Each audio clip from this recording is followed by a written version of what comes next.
very much. In the history of college baseball, thousands of young men have tried to do what only 78 teams have done before, including Oklahoma twice, and number 3 is so close. But there is no team more dangerous than one with its backs against the walls and its season on the line. Can Carolina come through and live to play another day?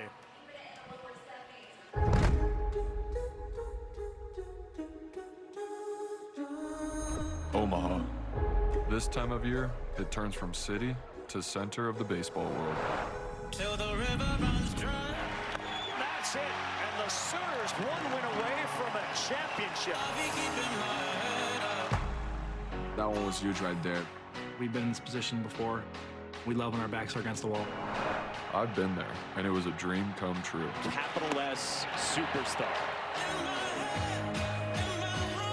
Playing the sport you always love, with a national title on the line. This is just a beginning.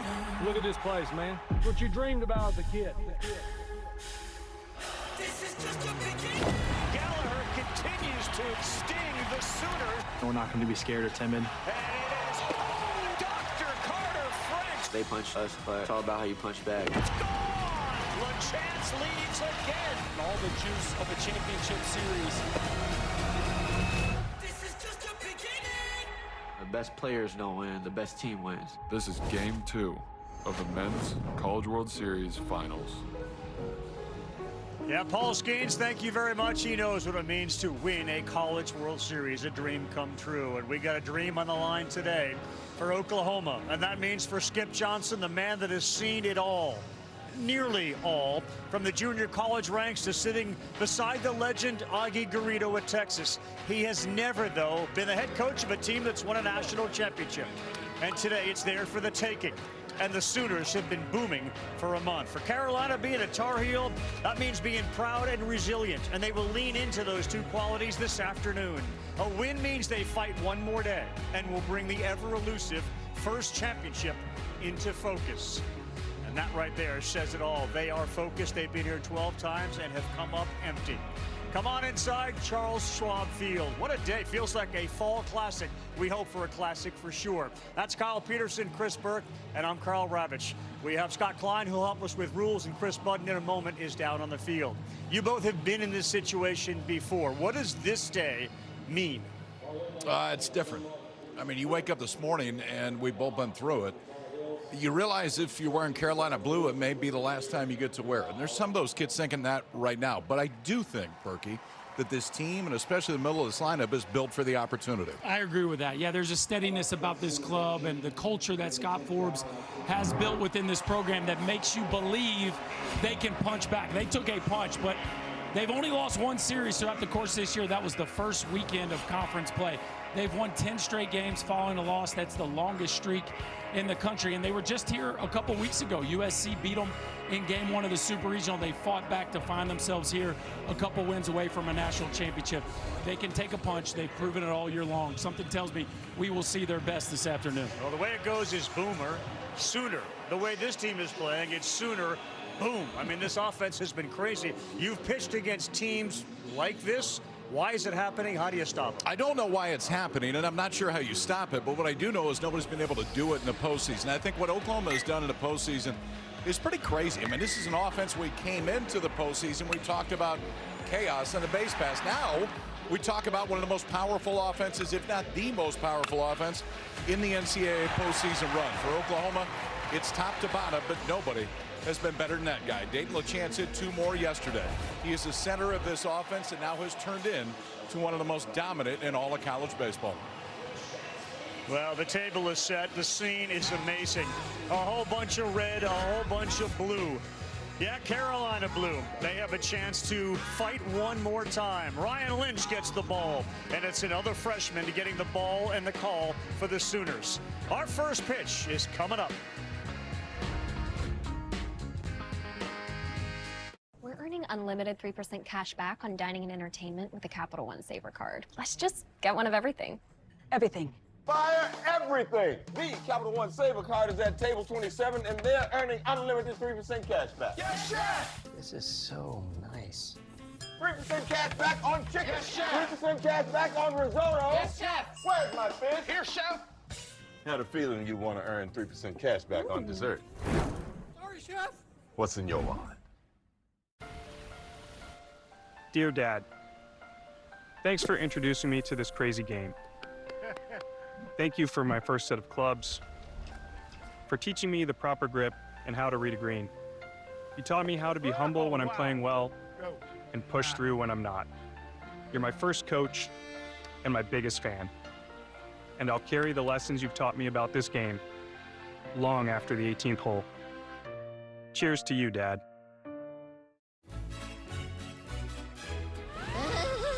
James? Okay.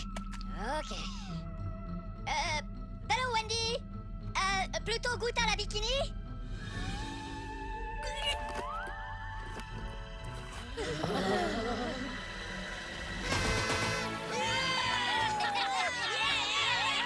Oh, beef. Wendy's Minions and Monsters meal. Minions and Monsters. Only in theaters July 1st. Rated PG. All right, here we go, right? Finally, big game. Stay calm, stay composed, and Just remember, no matter what, There's never been another duck like you. Time to lock in. Push the pace, thread the needle. we have to stick together. show me your game face. All right, we'll work on it. Will it be easy? Is it going to be worth it? Don't forget, You're a bird of prey, a majestic. beautiful soccer gazelle. Go! What does victory sound like? Together on three. 1, 2, 3. And then he says, it'll never work out. And I say, why not? And you know what he said? Because I'm a Virgo and he's a Pisces. Which is crazy because you're a Pisces and we're perfect for each other, so there goes that theory. When your person's not a person, you feed them Fresh Pet. Healthy meat and veggies, no preservatives. Now, if you were a Gemini, then we'd have problems. Fresh Pet, better food for your better half. Did I mention he was wearing a toe ring? Welcome back to the Men's College World Series presented by Capital One. The Oklahoma Sooners have been absolute giant killers on their way to Omaha, knocking off the SEC, the AC, the Big 12 champions. So what switched for this Sooner team? Head coach Skip Johnson will point to right after the SEC tournament when they lost. They went back home and he went back to his junior college days. He made them do 2 days practice. He ordered a bunch of fried chicken. The idea was put your phones away, let's break bread. And then they all wrote negative thoughts down on a piece of paper. They put them in a box and they buried them. And since then, all they've done is won, and now they're one win away from celebrating a national championship. Oklahoma is headed to Omaha. The first time we beat Georgia Tech really got us going, give everybody like a big boost of confidence. Just a bunch of Davids going to slay Goliath, and that has really resonated with us. Here in Omaha, we had Alabama and Georgia twice. I feel like we did a really good job of playing Sooner baseball. And the Boomer Sooner train has moved on to the World Series final. I believe in a team that gets confident, and they believe in themselves. Play with a little chip on my shoulder and go win a natty champ. Skip Johnson will tell you the talent was always there, and now it's all about the confidence. They've won 9 straight, and the bats have been super hot, outscoring opponents 92-33, Ravi. Yeah, the offense has been great, and the brothers on the mound have been great. We've got another one on the mound, another freshman. That's been part of the story for this Oklahoma Sooner baseball team. They finished 14-16 in conference, 2 games under.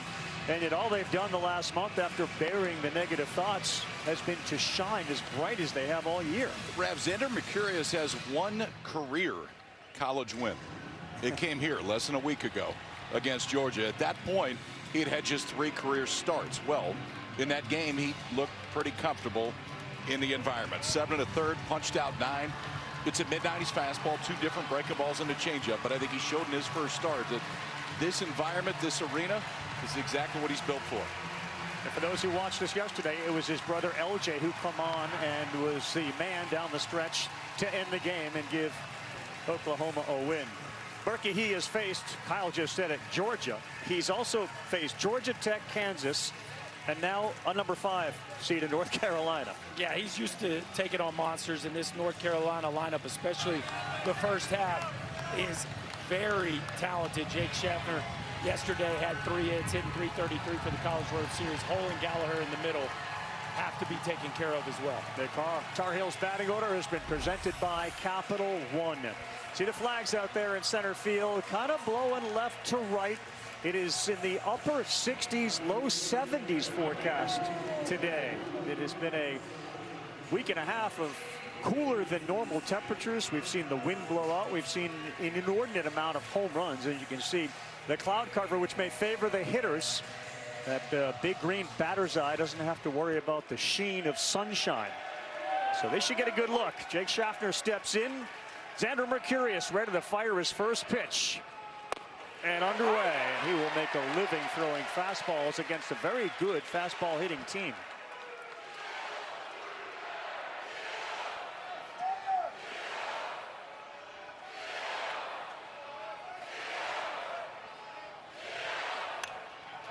It's a breaking ball. He does have a variety of pitches, KP, but was lean into the fastball. He does. It'll be fastball heavy. It is two different breakables. That was a slider right there. It'll have a little bit more side to side. The curveball is slower, more top to bottom, and a very good changeup as well. Schaffner's been very good, 5 for 15 here in Omaha, 333 average on an 0-2. He goes right at him, throws a changeup, 3 straight pitches for strikes in the first K of the game. Well, you just saw 3 of them right now. Let's look at all of them. 4-seamer mid-90s. And that's pretty much what he's going to lean on the entire night. The difference is, where does he throw it? Upper half of the zone, that's where he has the best success. It has real high carry. Bottom part of the zone is where he can get hurt. But you saw fastball, slider, changeup right there to start it, to strike out Schaffner. And a good start to get back to that 6+ Ks that he's gotten all 4 starts. Here's Hall, first one fouled off. What does Skip Johnson like about Xander Mercurius? A bulldog, and he actually took over in the starting rotation for his brother, who's moved out into the bullpen. But it is an attack-first mentality as you take a look at older brother LJ.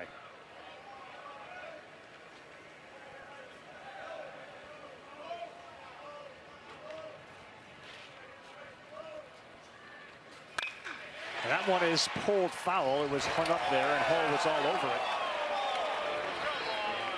But it is 0-2. That fellas, for a freshman out there who, as KP said now, who made his first career start in the last series of the regular season and has started in the postseason. We throwing 5 balls for strikes. I don't think he's nervous, boys. Oh. Fastball up to 96. He's blown 2 heaters by him. He's gotten him out in front of a changeup. There is a fearlessness about Xander that makes you realize why Skip Johnson decided to hand him the ball and tell him to go start. It was just a presence about him that's unmistakable. Oklahoma's defense behind him, 3 on the right side of the infield. Although yesterday the lefties went the other way a lot in the beginning of the game. First inning they were on fire. Chase Cheddar up top at 96. Back-to-back punch-outs for the freshman Xander Mercurius.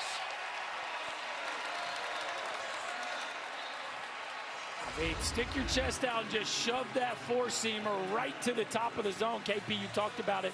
The success with that fastball has been up above the belt. That one right there at the letters, and Hall can't hold back a kind of an excuse me swing. Mama is digging it early, and Xander feeling very comfortable here in an awfully big setting. Yeah, Christina has been celebrating. Neil, the husband, walks around. He can't sit still. Gavin Gallagher looks at a breaking pitch for the first ball of the day for Xander Mercurius, who grew up in Las Vegas. And the first memory that LJ have of his brother with regards to a ball is throwing a golf ball against the back of the house when he was little. Bet that went over well. Not a great idea. Yes. 2-0. What Mom remembers is, as a 4-year-old, Xander said, "I'm going to be in the MLB." And she said politely, "Well, that's like 1 in a million." And he said, "No, no, I'm going to be a Major League Baseball player." At 4.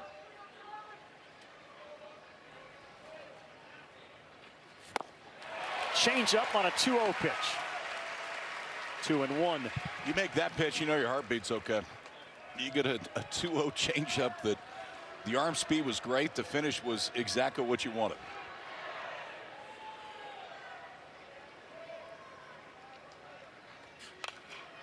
Boy, it gets on you in a hurry. You can see they're not having very confident and comfortable swings up there.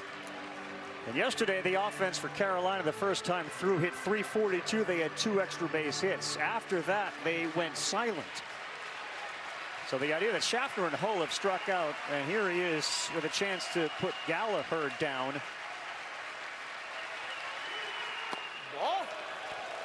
Would be quite the statement for a Sooner team that has been absolutely on cruise control for a month.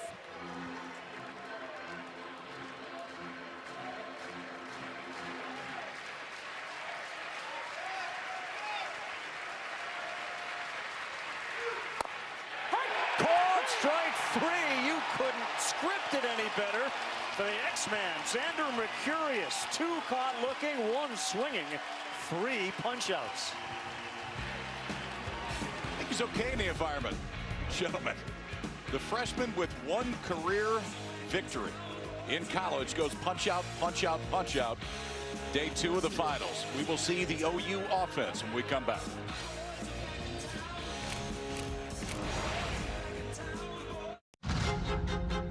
The future is happening now on ABC and ESPN. One of the most talented classes in history gives every team a chance at a star.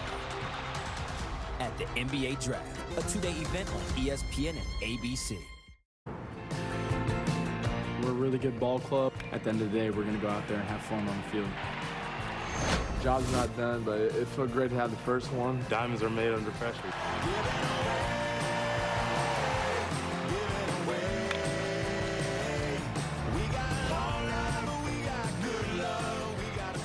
Bottom of the first in Omaha, Nebraska. The side of the Men's College World Series, 79th edition.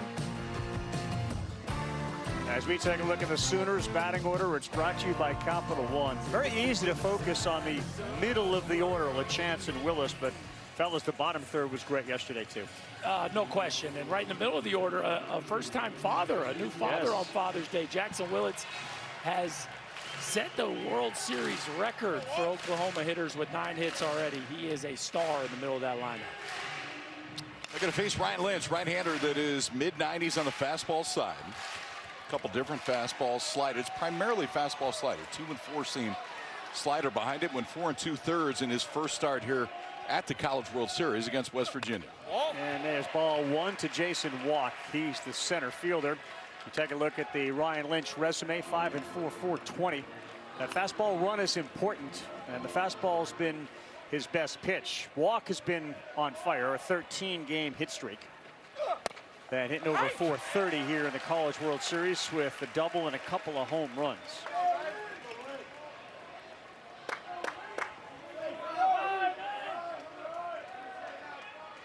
Cooper Nicholson is in on the grass, and that ball is slashed out of play. So the overarching thought coming into this thing, you have Ryan Lynch on the mound, you have sort of that weapon out in the bullpen in Caden Glauber. Depending on how this plays out, the thought is, when do you go to that guy? This one is hit to center. It's shallow. Hull's not going to get there. And that's a 14-game hit streak for Jason Walk. There's no indication, boys, that the Sooner momentum has been lost overnight. No, now 21 straight games he has reached base.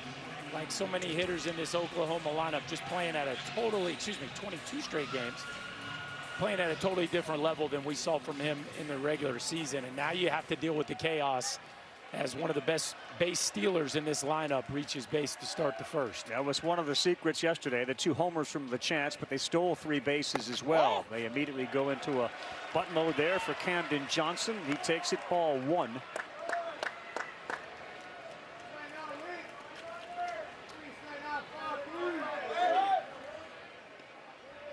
Five guys on this Sooner team with 18 stolen bases or more. Walk isn't going. It's 2-0. Amazing, KP. Talk about it from a pitcher perspective. When you know this buzzsaw, once they get somebody on, it kind of keeps churning. Yeah, I mean, that's who they've been. And I think That's another spot where you're going to slow your mind down when you're out there and just make sure you do what you do. For Lynch, it's movement on the fastball, continue to do that. But ultimately not be afraid of the bat early in the at-bat. You get to a 2-strike count, then you can try to miss it, but at that point, can't be too fine early against this offense. Wall, big lead. He went back.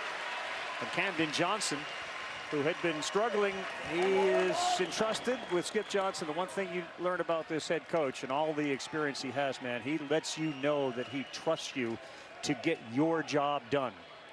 And the selfless nature of this team he's talked about incessantly. That is a 4-pitch walk, and right away into scoring position goes Jason Walk, and the very dangerous Dayton LaChance is marching to the plate. Yeah, I don't even know if dangerous does it justice, what he's doing right now. How about a homer at his neck? And then he carves a double off his shoelaces. And this is a young man who's got incredible power. And right now he's refusing to let you walk him. He literally has not walked in the NCAA tournament. He's had 6 hits outside the strike zone, including 2 homers. And it's really interesting, KP, because you know he's swinging and he knows he's swinging, but he's swinging at everything. So where do you go? And he's not missing. I mean, that's the biggest thing. I'm not sure where you go. I think you have to try to make him expand early. There's your answer, by the way. They are expanding the bullpen right now. Mr. Glauber's up and throwing. There is the answer to that question, knowing we have no room for error. 0-1 to LaChance, the big maple. That's way outside, so he didn't take a hack at that. He's one of 13 junior college kids on the roster put together by Skip Johnson and company. They love the junior roster. The junior college kids said they've had their teeth kicked in a little bit. They're hungry.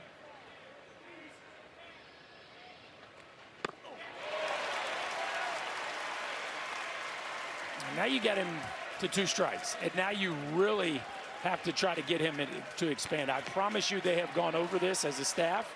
This is one of those where Heineck has to be ready to block the ball up because Lynch is not going to throw this ball intentionally around the strike zone. All right, so on the 1-2, Walk is off to third base, and they'll go to second base. No one's there. That's a mistake. Here comes Walk with the first run of the game. Johnson goes to third. And the chaos has led to a lead.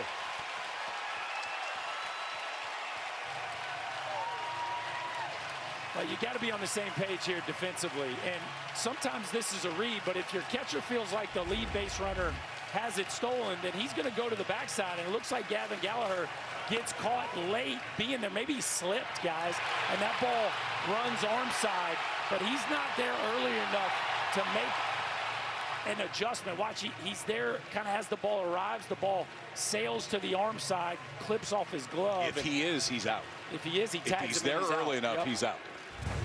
Yeah, but the way it's going for Oklahoma, he wasn't, and they got a 1-0 lead. Still nobody out. LaChance in a 2-2 count. Fouls a fastball off and out of play.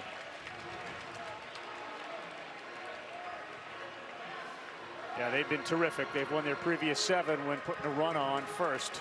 8 straight games, longest of the season. They've won 9 games in a row. And in those 9 games have 10 or more hits. 9 of the last 11 games. They had 14 hits in game 1. Chased up there. That was a home run pitch yesterday, and LaChance is gone. A very big strikeout for Lynch. Now I think massively important for Lynch. So you had chaos behind you.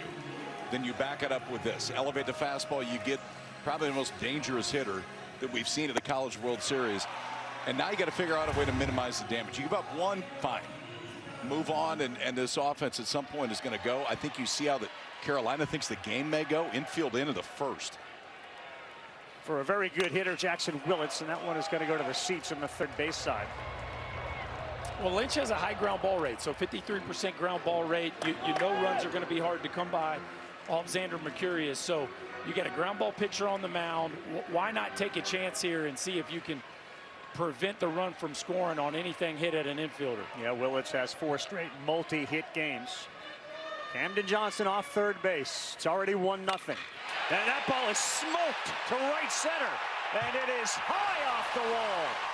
Willits to second, double standing up, 2-0 Sooners. Yeah, Mom and new baby are loving what we're doing on Father's Day. Jackson Willits delivers again.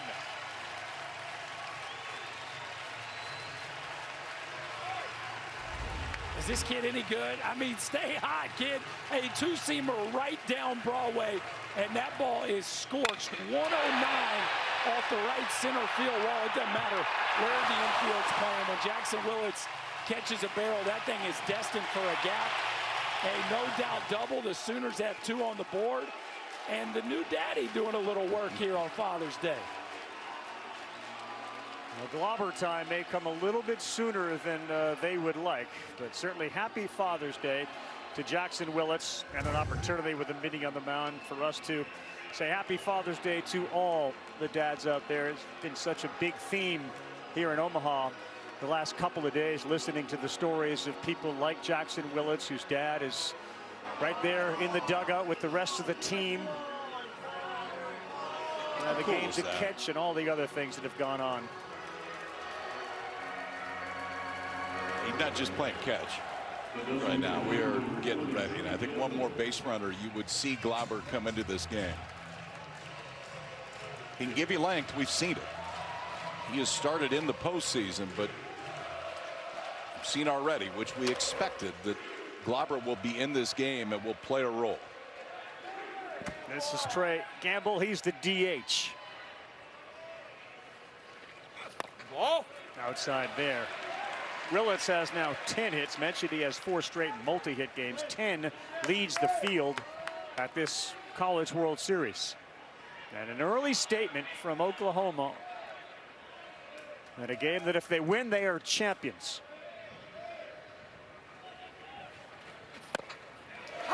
One and one.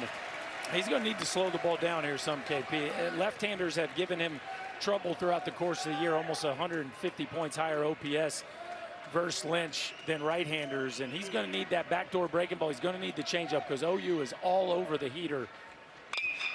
This one on the ground slowly to Gallagher. He's up with it, and he throws over to first for the second out.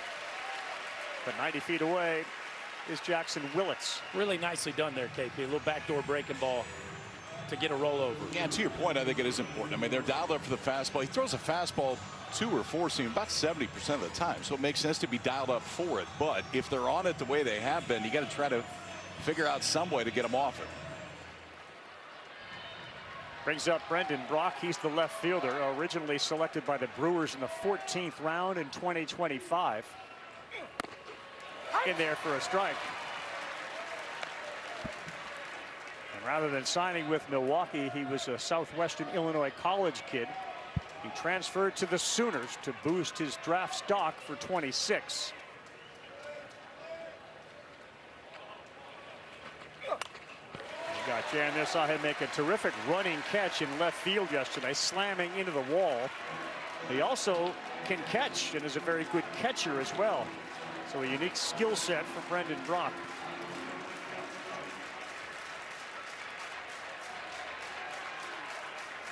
That just feels like a very big run down there at third base early in this game.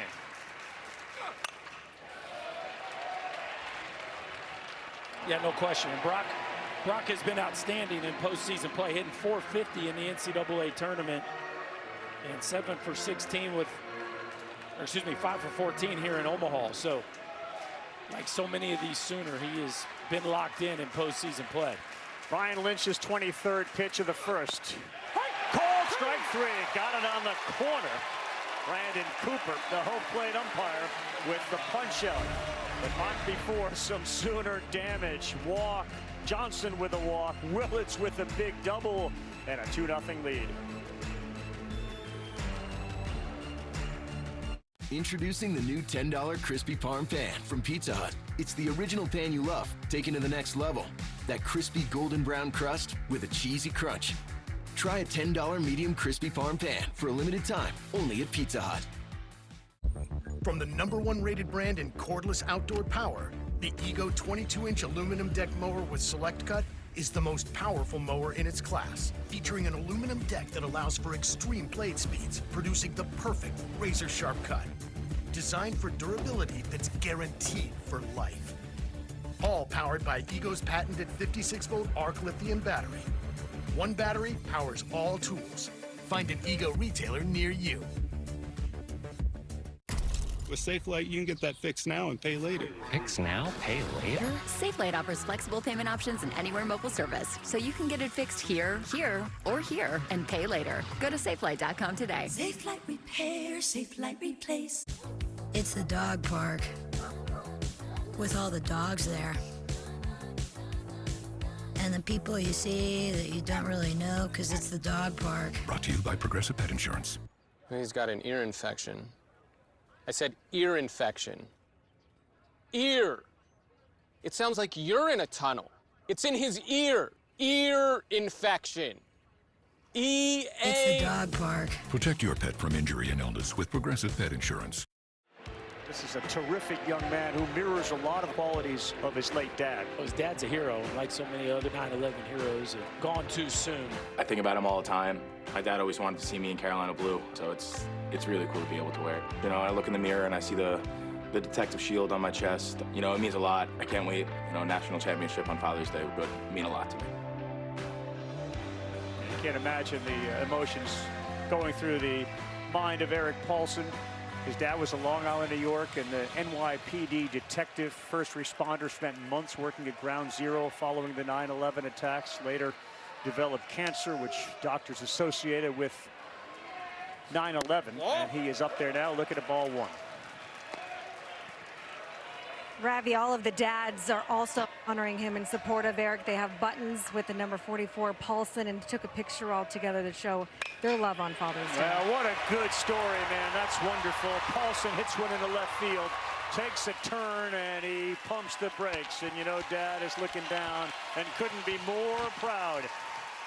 He always wanted to see his son in Carolina blue after starting his career on Long Island at Stony Brook. And that's a wonderful personal tribute on Father's Day for Eric to deliver for his team and for Eric Paulson Sr. You can understand the emotions from Mom and Sis as well.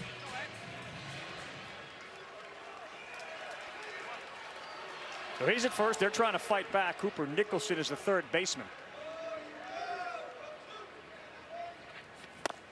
Change up there. Well, neat moment there by Eric Paulson, and he caps off the top 4 hitters there in this Carolina lineup that have been so good. If Carolina's going to win today, they're going to need something from the back 5, and it starts right here with Nicholson. Somebody's got to provide them some offense here in the back half of this lineup. Because the way the freshmen have pitched, KP, it doesn't feel like they're going to do any favors to an offense. They haven't blinked yet, and nothing would indicate that they're going to. It feels like you have to beat them. They're not going to beat themselves at this point.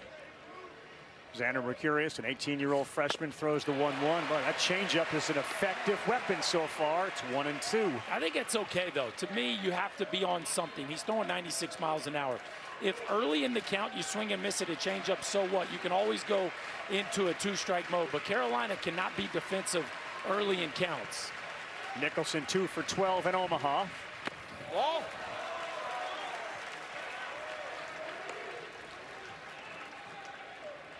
2-2. The other part of the great freshman pitching is the impact that Dayton LaChance has on all of the pitchers behind the plate. And it was a meeting on the mound yesterday that seemed to get Cord Rager back in line. And he's gone there. He chased another changeup. It's a strikeout, 4th of the game for Mercurius. He throws 2 different changeups. He can throw a split too, but I think his best one is the one that is this. You can see the fingers are split. He holds it deep in his hand. It's the arm speed that makes the pitch, because the hitter sees fastball arm speed. But yet velocity is, I mean, it's 16 less than his best fastball has been today. That is an outstanding right-on-right change right there, and really good extension to get that to turn over. Here's Howe, and LaChance thinks about throwing behind the runner at first base, Paulson, but he doesn't. It's 1-0 to Howe, who is the left fielder. Heineck is on deck. And 2 Berkey's point, you saw that graphic. 2 hits from Nicholson, 2 from Howe, 2 from Heineck. Whoa, no! Did he go? And yes, he did down there at third base. The call is a swing. Kevin Sweeney, our umpire, at third.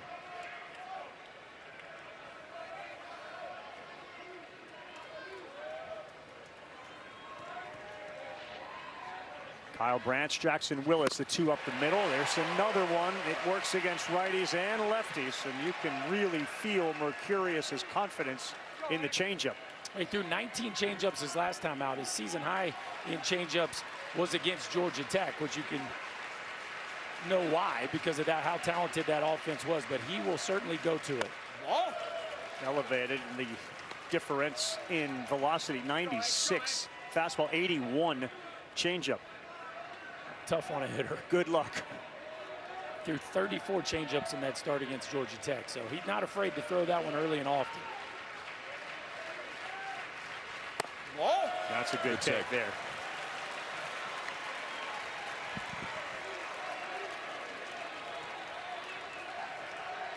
Yeah, so we've seen a lot of Christina. There is Neil.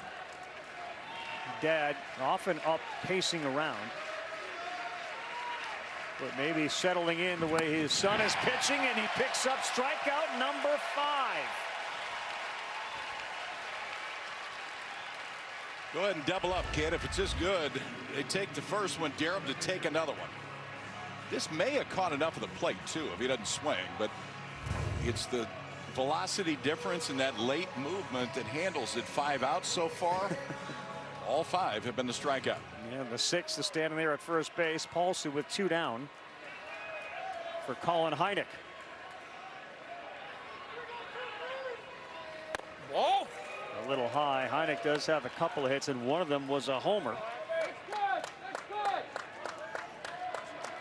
Just a remarkable turnaround for Oklahoma, both on the mound and offensively, and Mercurius and the other 2 freshmen, Rager and Waslowski, have been in the middle of it. The idea that they transformed their starting rotation in basically the last week of the regular season and have found themselves a game away from winning the whole thing speaks a lot about the willingness of Skip Johnson and company to try it and do it, and he's now got 2 strikes. It can't be overstated. The kid on the mound that looks like Nolan Ryan right now did not have a collegiate win until a week ago. He didn't have one the whole season. He only had 3 starts when they showed up, but yet looks pretty comfortable the spot he's in right now. Yeah, ahead 1 and 2. He has struck out 5 already.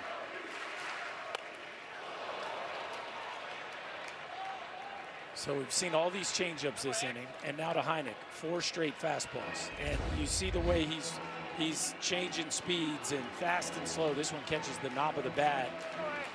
And he's really keeping this North Carolina offense on its heels because he just, you can't predict where he's going from at bat to at bat. Whoa! Yeah, just missed. Reaction from Mercurius on the mound. You saw Dayton LaChance is telling him, hey man, it was down. Keep your cool. You will go do it again. You'll see him talk to himself a lot. He and his mom will make eye contact during the game. She said it happened on a number of occasions in the first start here. 2-2. That's another strikeout. He has got 6 outs, and he's responsible for all of them with the strikeout. It's getting a little selfish now, isn't it? I mean, at some point, let the other kids play. But he's not going to do that yet. Fastball up to the mid-90s, but the key's been the changeup so far. The freshman, he's got it all going so far. 6 strikeouts to start. Running a successful delivery company has taught me something. You're only as good as your tools. We have AT&T Business, and that's why we're the best. We're here. You're where? There's nothing here. Just trust the connection. We're in the right spot. What? You guys are early. Yeah. I like that. Get your signature there. There. You guys thirsty? I just made some lemonade. It's really warm in here. Like a good warm. You know, my phone still works down here. It's crazy. John Cena? Check the name tag, boss. That's not Nature's Own. We always get this. Nature's Own now has simpler ingredients with the same great taste. And it's non-GMO verified.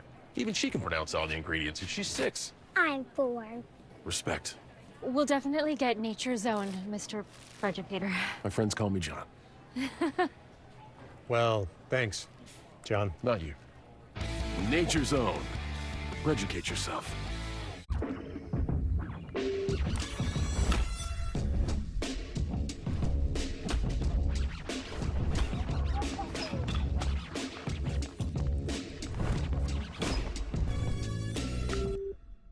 Lily doesn't play like she's 62. She plays like you owe her something. And with Ensure Max Protein, she always collects. Told you she still plays? You're in your prime, so keep it that way. Insure yourself. Welcome back, everyone. The NCAA Men's College World Series is presented by Capital One. What's in your wallet? Sooners won it all in 1951. Then they did it again in 1994. And like the rest of the SEC, they have become a fairly dominant team. The 12th appearance. They were here in 22. Were in the finals and lost to Ole Miss. And this ball is to left field. Howe is going to be there, and he is going to be there for the out. Deshaun Harris with a one-pitch flyout. The rest of the postseason history, 2022 was the runner-up. And lo and behold, they are right here on the doorstep, having seen 5 SEC teams in this College World Series this season. And obviously, they're the lone team standing. A bunch of those 94 guys are here. One of them's Tim Walton, who was on that team, now the head softball coach at Florida. Ball.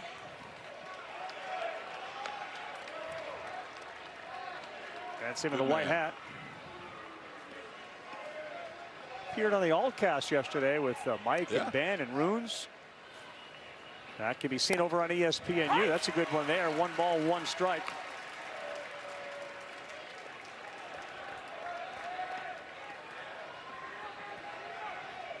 This is Dayton Taki. And these 3 guys, Harris, who's been retired, Taki and Branch yesterday, only went 5 for 10. That's it.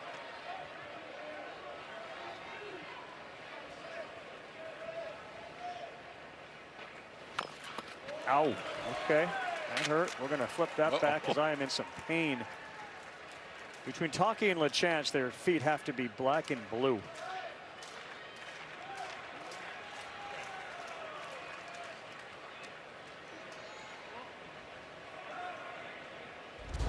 He's like, I'm good. Everybody get away. Trainer back. Just let me be with me for a minute. Oh, man. We'll figure this out.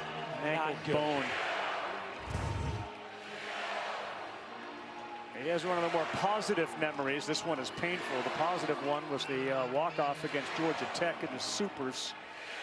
A 454-foot bomb over the batter's eye that got the Sooners into this position. Yep, at the letters, called strike 3. So Harris and Taki both retired as Ryan Lynch must be realizing there's a dude out there that's going to come in for me if maybe I allow 1 base runner on. It also feels like, too, if Carolina's going to win the whole thing, they got a lot better chance if Gleiber's not coming in the second inning, regardless of whether they win this game or not. I think it's massively important. It's a good start in the second for Lynch to try to figure out a way to get him 5 or 6, and then you see what the game tells you. Good pitch there. Lynch is moving a little bit quicker. He's got a little more pace. Kyle Branch, you could argue, had one of the bigger, if not biggest, hits of the game yesterday, in a game in which LeChance hit 2 homers. That 4th inning 2-run double was his first hit in Omaha. And of course, for those just watching the College World Series for the first time, his brother Colby, who's here today, played for Georgia, and it was one of the more memorable moments. There he is on the right-hand side. He hit a home run in his final plate appearance as a collegiate, and the reaction from the brother Kyle at second base is something, when you see it, you'll never forget it. It was pure elation. He's been on the ground, slow. Nicholson up. He has time, and he's there to get Kyle Branch out. A 1-2-3 settle down inning for Ryan Lynch. It's 2-0. We're through 2. before the world knows their names, they're students, teammates, competitors.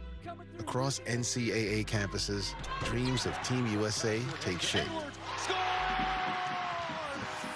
Nearly 2/3 of Team USA once wore their school's colors. More than half of U.S. Paralympians trained as college athletes. Together, they carried that spirit to the podium. Because Olympians aren't just made, they're made here.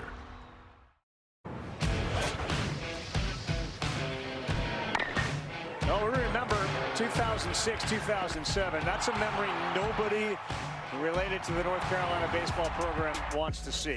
The error from the second baseman. 2007, the same team did it to him again. And over those couple of years, there was an incredible pitching performance from Kevin Abel. Oregon State got him twice, 06 and 07. In this, their 13th trip here, Carolina Blue is trying to turn the tide and win one. They trail Florida State as the teams with most appearances in Omaha without taking home a trophy. Wall. We start with Carter French. The good doctor made an amazing catch against the right field wall yesterday. He is going to pursue his degree. He's going to be a doctor eventually. And he looks at one that misses just off. It's 2-0. Carter French hits 8th. And Rom Kellis is in the starting lineup. He will bat 9th. We saw him pinch hit late yesterday in an effort to try to get some offense for Carolina. A rare 2-0.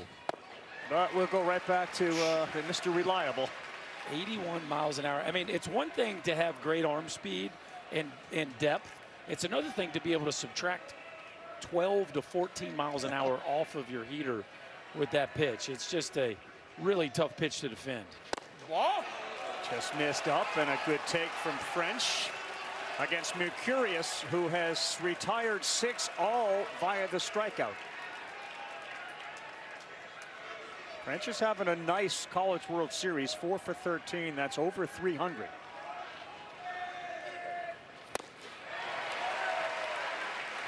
Late on the fastball, 3-1 count. I know that thing has carry at the top, and so maybe he's more under than late. But right now, this Carolina offense, they're not on either one. They're late on the heater. They're over the top the changeup.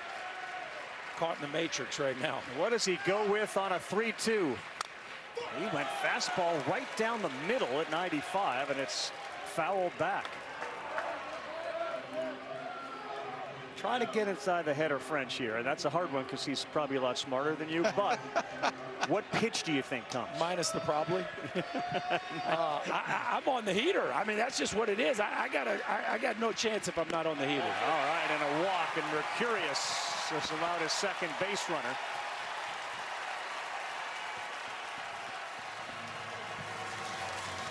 So leadoff man is on for the second consecutive inning, and Mercurius is now doing laps around the mound.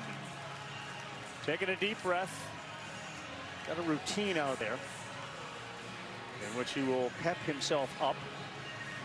But he's sort of taken the mantra of Skip Johnson, which is next pitch, next pitch, next pitch. Doesn't matter what happened on the previous one. We got to move to the next pitch. And he will get Rom Kellis. It's emotional out there too. Saw him kick a little bit of the dirt. If you're North Carolina, this is your first glimmer right now where he's just a little frustrated with himself. Yeah. You got to walk. He throws a first pitch ball. Like that's, you're looking for something to feel good about in that dugout.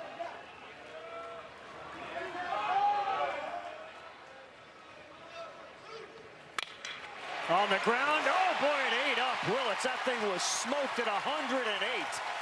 We saw that happen to Schaffner yesterday, and an absolute rocket from Rom Kellis. They got 2 on and nobody out. Well, he had a couple good at-bats yesterday. Didn't start the game. They brought him in the back half of the game, and he had a 403-foot fly out to straightaway center field. Here he gets a heater right down Broadway and just smokes it past Jackson Willits. That thing has some topspin, bounces right over the glove of Sooner shortstop, and Ravi, that's what it looks like to be on a heater. That's a dude who sold out to a heater, was on time and barreled it up, and that has to give a lot of life to this Carolina offense. Well, they have the top of the order up right now, and a first opportunity to get to Mercurius. Jake Schaffner struck out his first time up. In fact, the top three struck out in the first.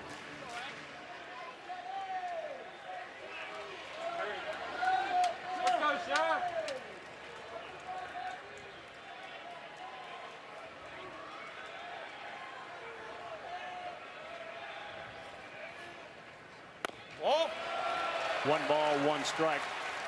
Scott Forbes after yesterday, it's like, yeah, I mean, we've lost before. We haven't lost back-to-back games since March 6th and 7th. We're going to stick to the process, trust the routine, try not to let the moment be bigger than we are. And they do seem to have a team with a personality that can deal with that. All right, here you go, Ralph. You were late on a first pitch heater. Did you take a breaking ball and a changeup?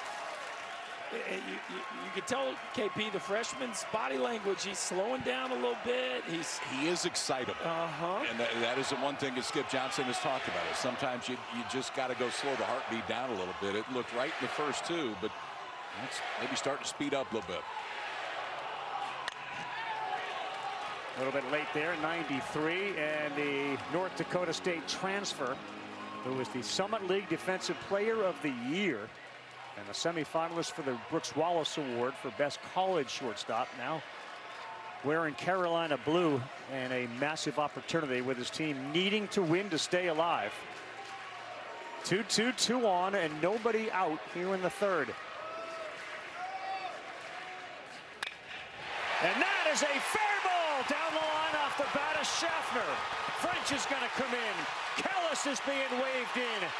He will score, and it is a triple for Jake Schaffner. Tied at 2.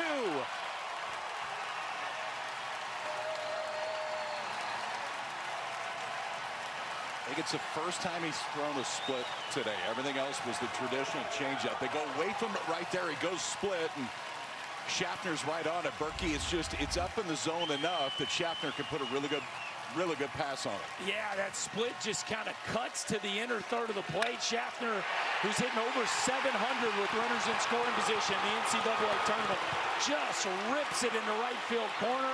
The Tar Heels are off and running. The shortstop glides into third, and you talk about a loud and much needed swing of the bat, Ravi. The Tar Heels are right back in it. Yeah, no question about it. And for all the success as you watch the dive into home there, Schaffner goes to third with the triple. The freshmen have been unflappable because they've been successful. And in the case of either Glauber or any of the three, you do wonder, like, is the moment ever gonna get to them? It hasn't yet. We'll see how Mercurius handles the base clearing triple from Schaffner and Mr. Hull, who steps to the plate. And his swings have been a little off since that diving catch he made a couple of nights ago. He takes ball 1. This is when he gets dialed, though. Nobody better in the country with runners in scoring position than Owen Hull. He finds a different level of focus throughout the course of the season in opportunities like this. 667 with a runner on third, right down the middle and down the line and into the seats.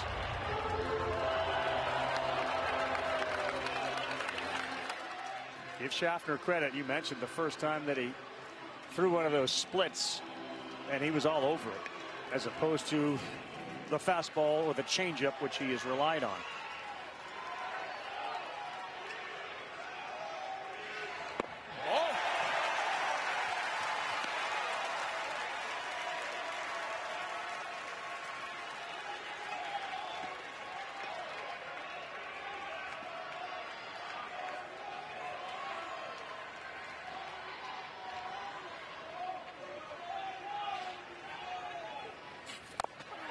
That's a good one there. A changeup on the inside corner. It's 2-2. But you see the numbers with runners in scoring position. Gave you the even better, bigger number, 667, with a runner on third in the tournament. He's been able to do everything out of a 2-hole for them the entire season. And he lines one right at the second baseman, Branch. Hit it hard, 105 miles an hour, but right at Kyle Branch. It's a loud out, but it's the first out. Yeah, Mercurius dodges a bullet right there. That's a hanging breaking ball that he just fortunate. Ball squares Branch up with it. As the freshman looks like he's blinking a little bit from a stuff standpoint, starting to make some mistakes now in 2-strike counts. Fourth triple for Carolina in Omaha, the most by a team since that Oregon State team we mentioned back in 06. As Gallagher swings and fouls it into the mitt. You see Gallagher going up there being aggressive. 1 out, runner on third, infield back. He will take his ground ball to shortstop and second base and try to give him a lead right here. He's probably going up here in a 2-strike mode right from the jump. Whoa. Thought about it, but the fastball's too far inside. Between Schaffner, Hull, and this guy, they have been very, very clutch. Gallagher, in fact, has scored or knocked in 40% of the runs. Scored or knocked in 40% of the runs in the tournament for Carolina. Almost got him. So 2-1 count. You know Xander Mercurius is going to try to throw you a strike right here. This is where a veteran hitter will just dig in and take what he gives them. You don't need to get big right here. Just move the ball in the middle of the field. Give your team the lead.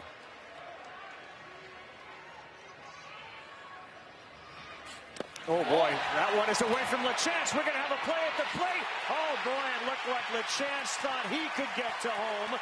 Mercurius was a little late, and Carolina's got a lead as Schaffner sprinted in from third. Starts on third base because Schaffner's got to sell out on this, and he did. I mean, he saw it get far enough away. If there's any hesitation, you got a chance to get thrown out because this ball is not that far away, Berkey, but when this is your read, it doesn't need to get that far away. No, and LeChance is like going to throw it. Look, he's like lined up to throw it, then he flips it late, and rather you said it, the two of them just looked in between. Mercurius was late. KP, you called it a great jump at third, and you just love the aggressiveness right there by the Tar Heel shortstop. Momentum is shifted here. A 3-run top of the third for Carolina. And a 3-1 is high ball 4. You got to go talk to him. Somebody does. Stuff is not the issue right now.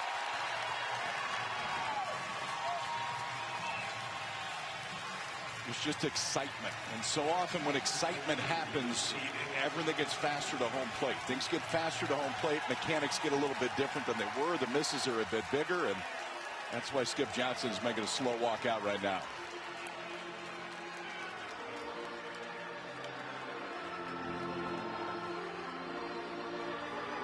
A little action right now, just kind of beginning to percolate in the Oklahoma bullpen.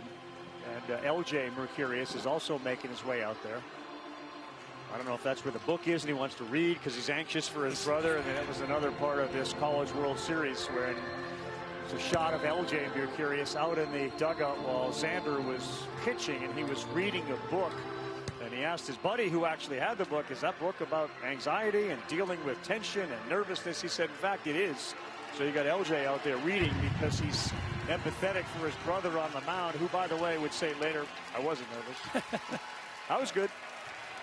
No, I don't think nervous is his problem. I think excitable. Yeah. I think maybe he gets down on himself quickly a little bit.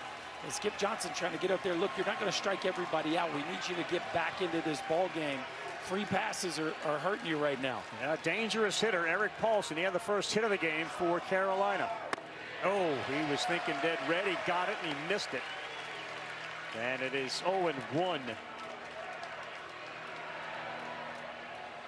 His dad, the New York Police Department detective, passed away on July 4th last summer.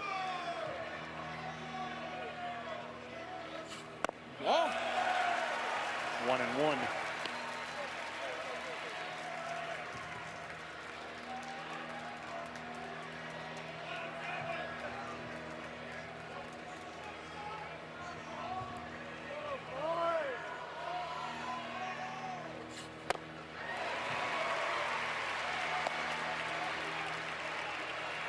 Pre-game show had a great feature with Ryan McGee on Eric Paulson and showed him in his Long Island driveway just banging balls off of a tee when he was barely tall enough to see the top of the tee.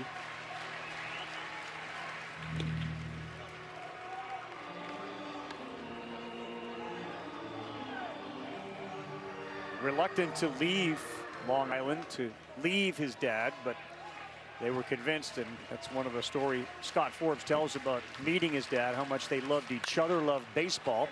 He got a hanger there that he fouled straight back. And just how much alike the two of them were. Well, when he took his recruiting trip, it was very important to his dad to be there. Yeah. And it was very near the end of his life. But he wanted to see where his son was going to be. And was down there with him, sitting in the dugout. Scott Forbes talks about just the importance of his father being there. Oh, good take. Remember yesterday, Carolina trailed 2-0. They grabbed a 3-2 lead in the first inning, and that was the final run that they would get, the third.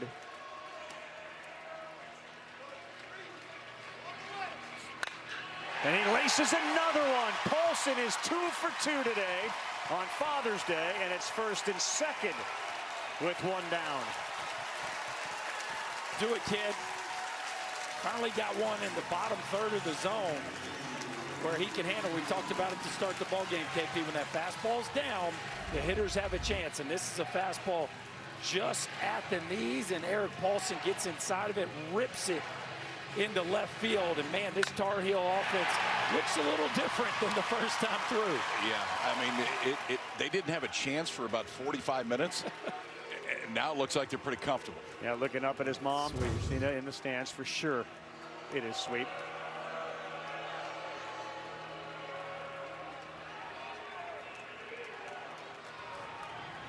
So now you start to think about the Skip Johnson pitching decisions that he has ahead of him.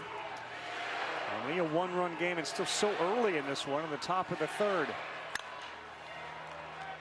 Well, we talked about the back half of this lineup. The do factor very high.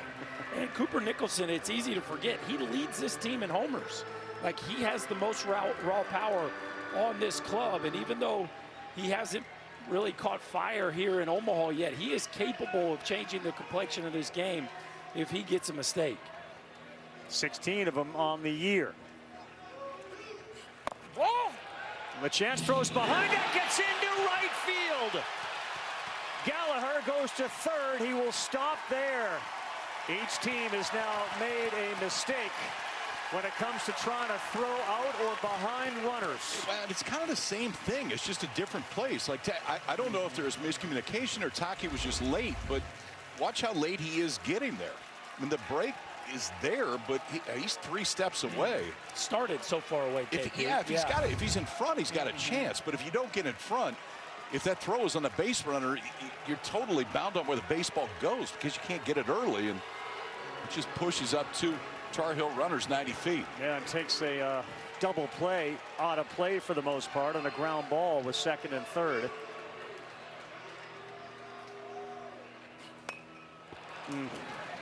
It's a break right there for Mercurius. And the count goes 1-2 against Nicholson.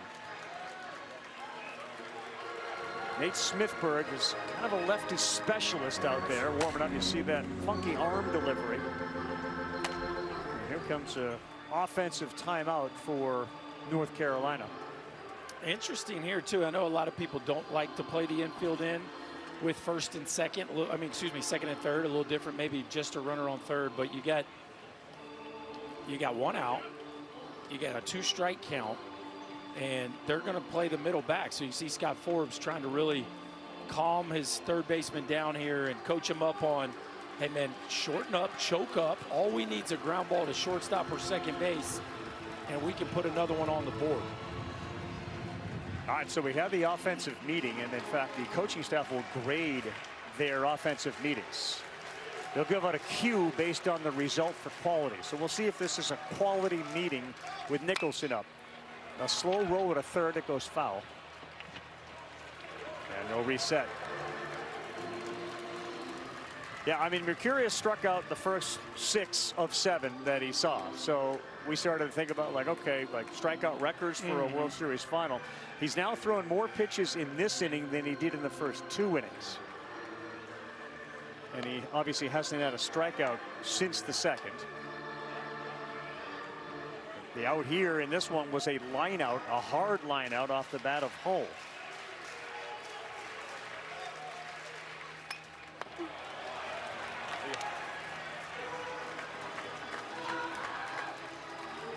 Different feeling for Ryan Lynch right now. There's a lot different feeling. The rope got a little longer. It's a lot different feeling. And the formula for Carolina all year long has been build an early lead, get the ball to Glauber. And that formula is starting to take shape here in the top of the third.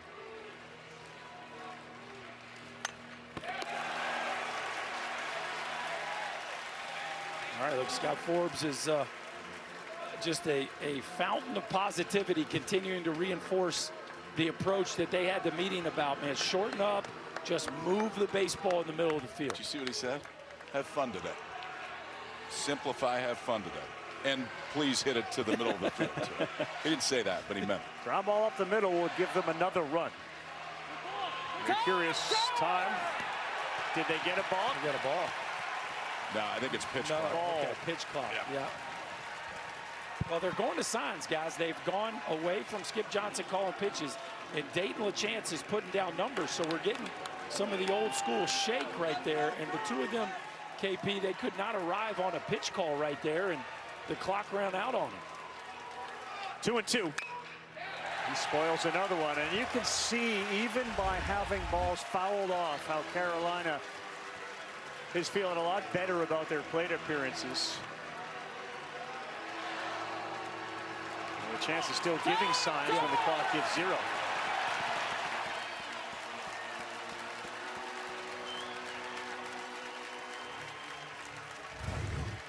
You just don't do that very often anymore.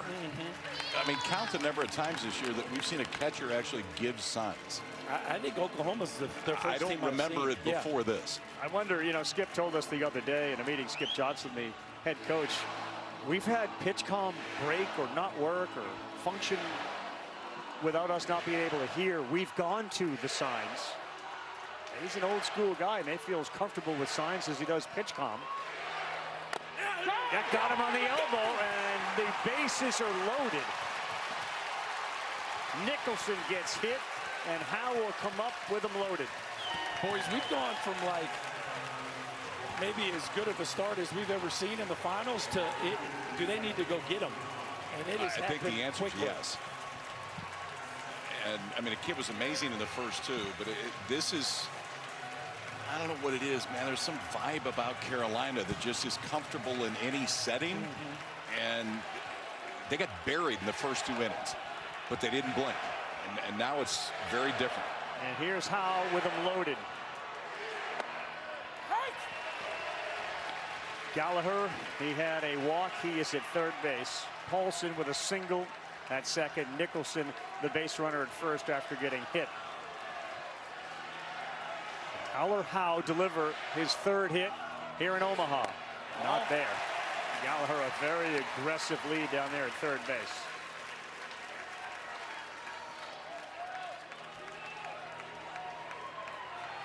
Hasn't had many chances, but he is hitting .500 with the bases loaded. Big call, strike 2. Yeah, 50-50 ball at the bottom of the zone, and that's just a beautiful pitch, and really a great take there by Howe, because you're probably going to roll that over at best anyway, and could have been an inning double play.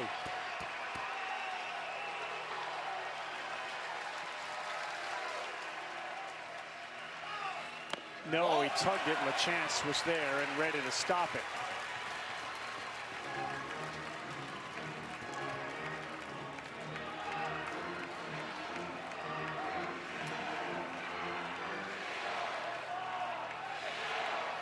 There's been one Grand Slam in the World Series Finals. Ty Evans of Florida did it against LSU in 2023. Howe has 4 homers this year. That misses very badly, and we are full with nowhere to put him.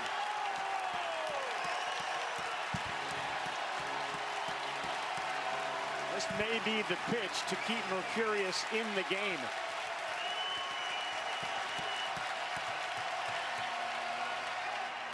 He got him. That's a big one. Another strikeout for Xander Mercurius. His 7th of the day. Boy, it felt like a big one right there, boys. This game teetering, and Xander Mercurius stepped up and made some pitches. A beautiful changeup at the bottom. Then one sails to the arm side. A great take right there, but strike 2. He tugs that changeup, misses with the heater. But then when the moment was at its breaking point, he grabs that four-seamer right to the top of the zone where he has so much success. And that is a huge pitch to get the second out. First one fouled off the bat of Colin Heineck. He struck out his first time up. And we're looking for another quality offensive timeout from Forbes down there at third base. 2 in an inning. That means he's got 1 left. Yeah. Burning some here. 45 pitches for Xander Mercurius this inning. Good numbers for Heineck at the plate with the bases loaded.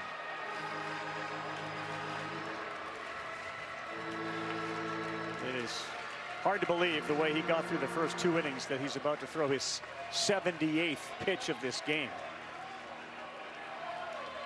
3 for 19 in the tournament. The team with them loaded, and that's too high. 1-1.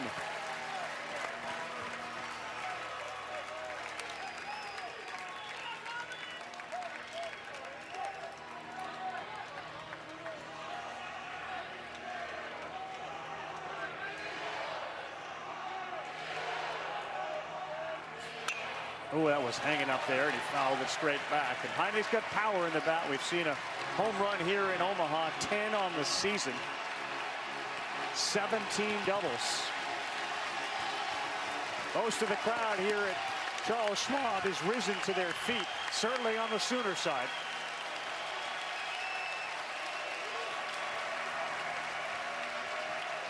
The 1-2. Throw him a fastball. Fastball down a tick, 93 a little bit. He's been out there a while, man. Yeah. I mean, he's incredibly well conditioned, but I mean, he's been out there 20 minutes and that pitch count nearing 50 in this inning alone. It is a battle royale right now between Mercurius and the Carolina offense. The next pitch will be his 50th of the inning.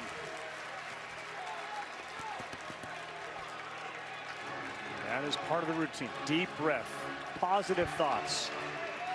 Heineck trying to get in his head.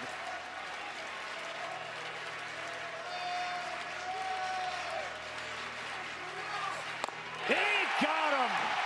Little 86-mile-an-hour wrinkle and walk him off. 50 pitches in the inning, 2 more strikeouts. A whole bunch of traffic, but he's got 8 strikeouts in the game. But it's the Heels who are proud and resilient. They had an answer, and now they lead it 3-2 heading to the bottom of the 3rd.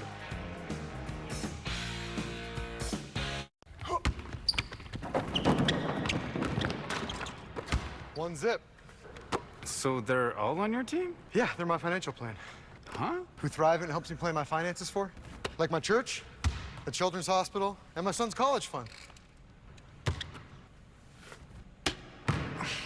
And we're redoing the basement. Plan your finances for the people, causes, and communities you love with Thrivent, where money means more. There's a lot of science that goes into making sure this helmet protects me. The same is true of the Colgate Total Active Prevention System. It's 15 times more effective at fighting the root cause of oral health problems. Try the Colgate Total Active Prevention System. Prevent problems before they start. How you like your new Trek stock? Oh, it's beautiful. I wish I'd done it sooner. Thought about Treks, but I've never minded doing a little maintenance. It's rewarding. Well, whatever floats your boat. Trex, performance engineered for your life outdoors. How you feeling it? It's CMA Fest. With sizzling performances by Lainey Wilson, Luke Bryan, Jelly Roll.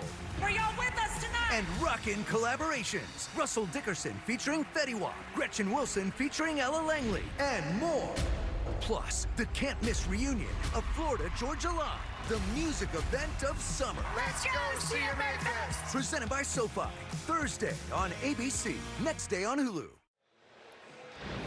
Well, yesterday, boys, the first 3 innings had just about everything. In this case, the 3rd inning had just about everything. Understand, Oklahoma's pitchers had gone 14 consecutive innings with at least 1 hit. That's it. That ended because they blew up a little bit offensively. They did. Schaffner got the big hit, but Oklahoma finally helped him a little bit. We saw the freshman blink a little bit early in the inning, but he got out of it with a couple huge pitches, a fastball at the top of the zone and then a slider to get off the field. Walk hits one to left field, and that's a quick out for Ryan Lynch. Exactly what the doctor ordered was Walk to be retired the way he's been hitting with that 14-game hit streak. He flies out to left. Don't like that, boys. You can't let your pitcher stand out there for, what, KP, about a half hour? And swing at the first swing pitch. at the first pitch. You just can't do it. I know he's on a heater, but you're a true leadoff hitter. There is no hurry to swing at the first pitch right there. That feels like a big mistake. Watch it. That did hit him. I heard it too. And Camden Johnson's going to be at first base. That's a problem for North Carolina. He's got 30 stolen bases. And when you get a guy on for the Sooners, it is chaos. Well, speaking of big mistakes, KP, they give you a first pitch out. You know they're not going to swing at the second one. Right yes. there. I mean, it's a fake bunt to take right there, and then you just tug the fastball. I mean, clearly, he's not trying to, but no. They're trying to hand you a strike. You hit him. Yeah. Well, Ryan Lynch was the benefactor of the first pitch swing from Walk because it had been about 32 minutes between his last pitch and then the first one. And now you bring the chance up with one swing, can put him back on top, make that guy feel a little bit better.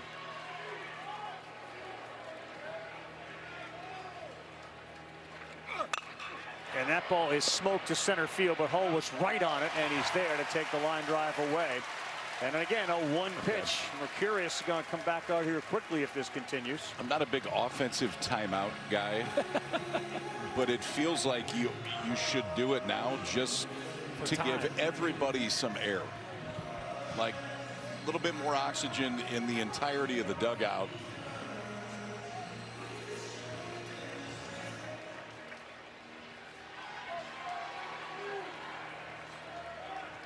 Here's Willits, who absolutely laced a ball off the wall in right center for a double. First time up, he swings at it. Gallagher ranges to his left. Uh-oh. After 50 pitches, Carolina threw 4. And the X-Man back to the bump. What makes a delicious New York-style pizza? It's gotta have a perfect balance of crushed tomatoes, savory deli pepperoni, and dough stretched thin so it folds like it should. You'll get it when you taste it. Try Marco's New York-style pizza for only $13.99.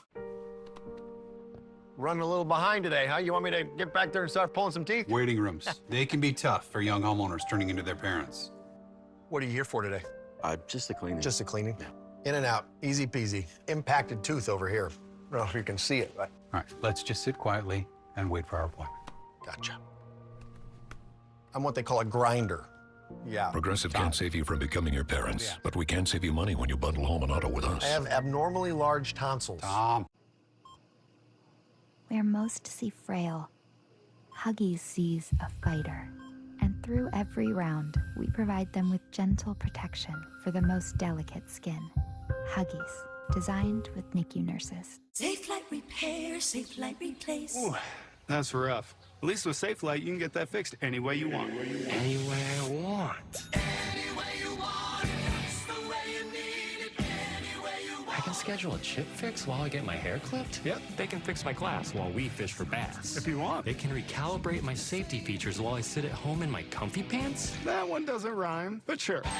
Get it fixed any way you want at SafeLight.com. Safe Light Repair, Safe Light Replace.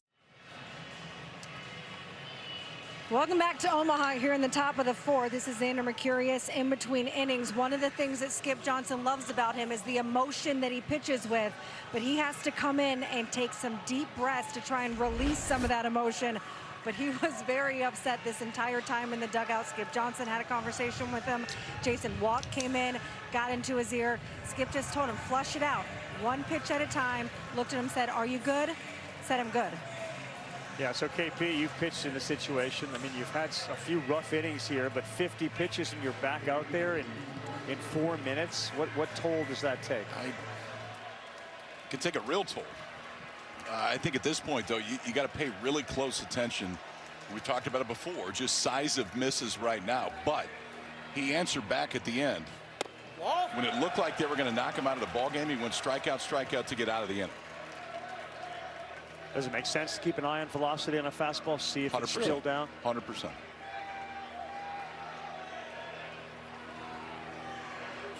Well, Mercurius isn't the only one that's going to need some deep rest. I think Reggie Willits, who runs the offense for Oklahoma, is going to need some deep rest after that half inning. That's not pleasing to the guy who runs this offense.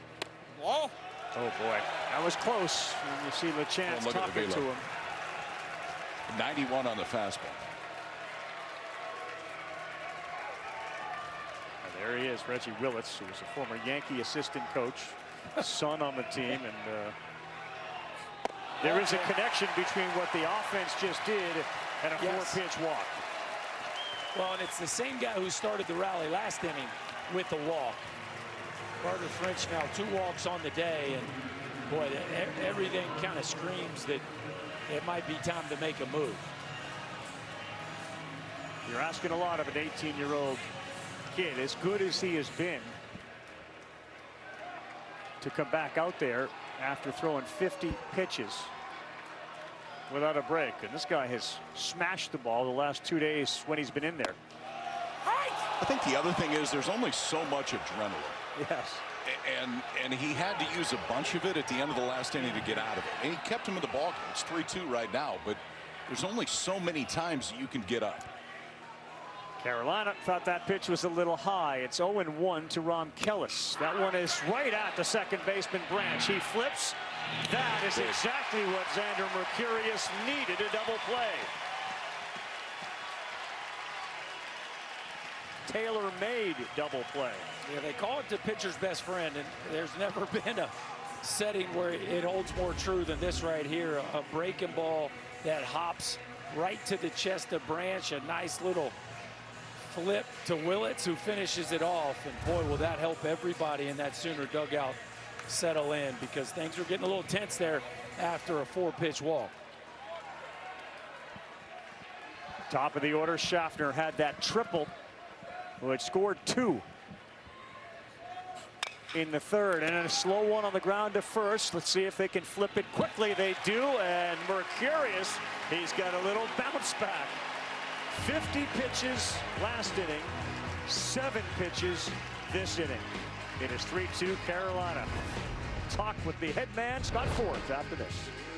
Scammers have learned how to exploit cryptocurrency ATMs to help steal money from people. I have lost almost all of my life savings. Mary Ellen's story is heartbreaking.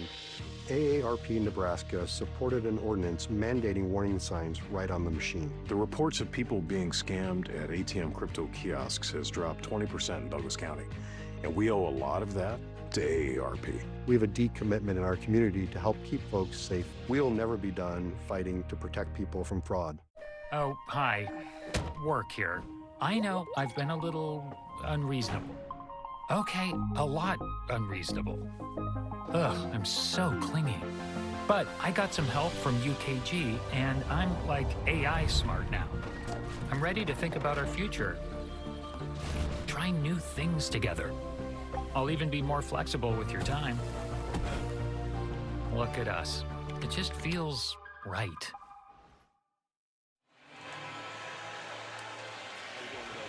Welcome back to the Men's College World Series presented by Capital One. Joined now by Scott Forbes. After 6 straight strikeouts to start the game, how are you guys able to get to Mercurius? Man, golly, he had that changeup going. It was like a wiffle ball. Credit to our guys. You know, one thing we're going to do is we're going to keep playing. We're going to play 27 outs. Some big swings of the bat, really big swing of the bat by Schaffner. I thought Hal should have been in that 3-1 count, but I'm not going to play the blame game. Umpires make mistakes too. And we just got to do a better job of capitalizing. But at the end of the day, we bounce back and we have a 1-run lead. What have you seen from Ryan Lynch so far? Man, he's competing his tail off. We can't let him steal third base like that. That's something we can't let happen. But I like what I'm seeing. He just keeps competing, and he's got Globe right behind him. With that said, how do you manage the Glauber situation? Put them in quick when we need them. That's basically what we're going to do. Sounds good. Thank you, Coach. Thank you. Yeah, Glow is the nickname on the team as Gamble looks at one in there for a strike from Lynch. I'm talking about Caden Glauber, who is 11-0 individually with an ERA of .213. He's got 5 saves. He's got a win and a save here. And when he pitches, you saw that little feature earlier, that kid right there. They are unbeaten. They're 28-0 when he comes out of that dugout and bullpen and steps on the mound, whether starting or relieving. 28-0. Glauber slept with his spikes on last night because the minute he showed up, he was hot if they needed him, and he knew that. And that's the way it is right now for Carolina. Like, you're going to go down with him if you're going to go down. He's going to be in the middle of it, and the minute that there's any traffic, he will be back up. You think Forbes told him to sleep with his spikes? You don't need to. No. They have a system where they ask their relievers on a scale of 1 to 5, what do you feel today? And Glauber has given the same answer every time. 5. That's a good strikeout there for Lynch to start this 4th inning as Gamble is caught with a bat on his shoulder. How about his bounce back, man? I mean, in the first inning, first 2 guys reach, first 2 guys end up scoring. But since then, Ryan Lynch has not only kept North Carolina in it, but has kind of turned into a different guy, pumping mid-90s fastball. Caden Glauber likes it down at that bullpen because he doesn't have to get up and start throwing quite yet. Dots one at the knees to Brendan Brock. Oklahoma has been very successful in the middle innings of ball games, 4 through 6 in the tournament. They hit .373, which leads the field. They've scored 46 runs. And Lynch's ball's got a lot of arm side run there, right on the fists of Brock. Look at pace, too. Oh, yeah. Pace is immediate. It's get it and go. That started last inning, I think. Yeah. And he's still just living at 97, 98, boys. Whoa! Good take, ton of movement. For the kid that grew up in Morristown, New Jersey, Morristown High School. He played baseball and basketball, committed to Carolina as a sophomore. That's down 2-2. You know, and a lot of kids, when they commit as sophomores, they know where they're going, so they'll go off to different schools to really hone their skills. He wanted to stay right at home in Morristown, lead the baseball program, lead the basketball program. And he became a team leader. He would host parties and host dinners and really be a role model for the younger kids on those teams. You don't get those high school days back, right? You go off to a prep school to play baseball. You don't get to be a high school hooper, and good for him.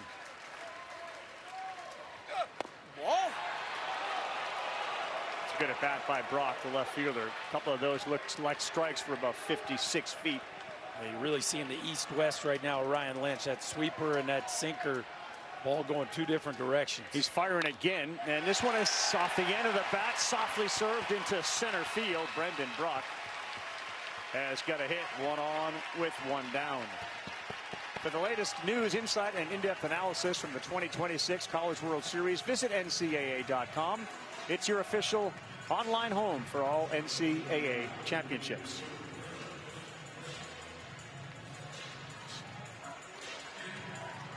We will see a game 3 at 7 Eastern time on ESPN, if necessary, on Monday night. Hassan Harris has been an absolute star here in Omaha. And he got one there right down the middle that he was a little late on.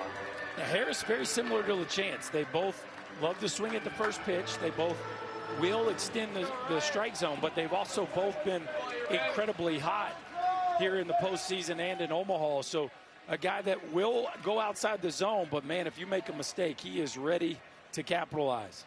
2 doubles, a single, 2 RBI, and a take there. Yeah, to your point, Harris and LaChance, between them have 1 walk.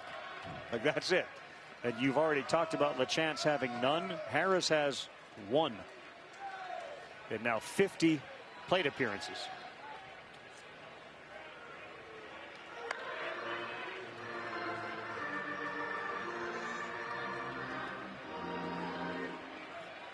So Paulson holds Brock on 28 stolen bases. There's room on the right side for Harris to get one through.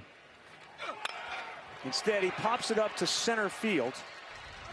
And Brock will retreat as Hull is there to make the easy out. They're 2 down. That was our first attempt at a hit and run that we've seen from the Sooners. I was talking to Reggie Willits about it before the game. Harris is one of the guys he loves to do hit and run with because he knows he can hit bad balls. So even if you get in a situation where you get a bad pitch when you put hit and run on, he knows he can protect the hitter. And unfortunately for the Sooners right there, it ends up being a lazy fly ball to center field.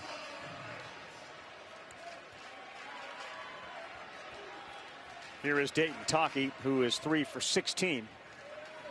3 hits have all been for extra bases, all doubles. Brock would love to get into scoring position.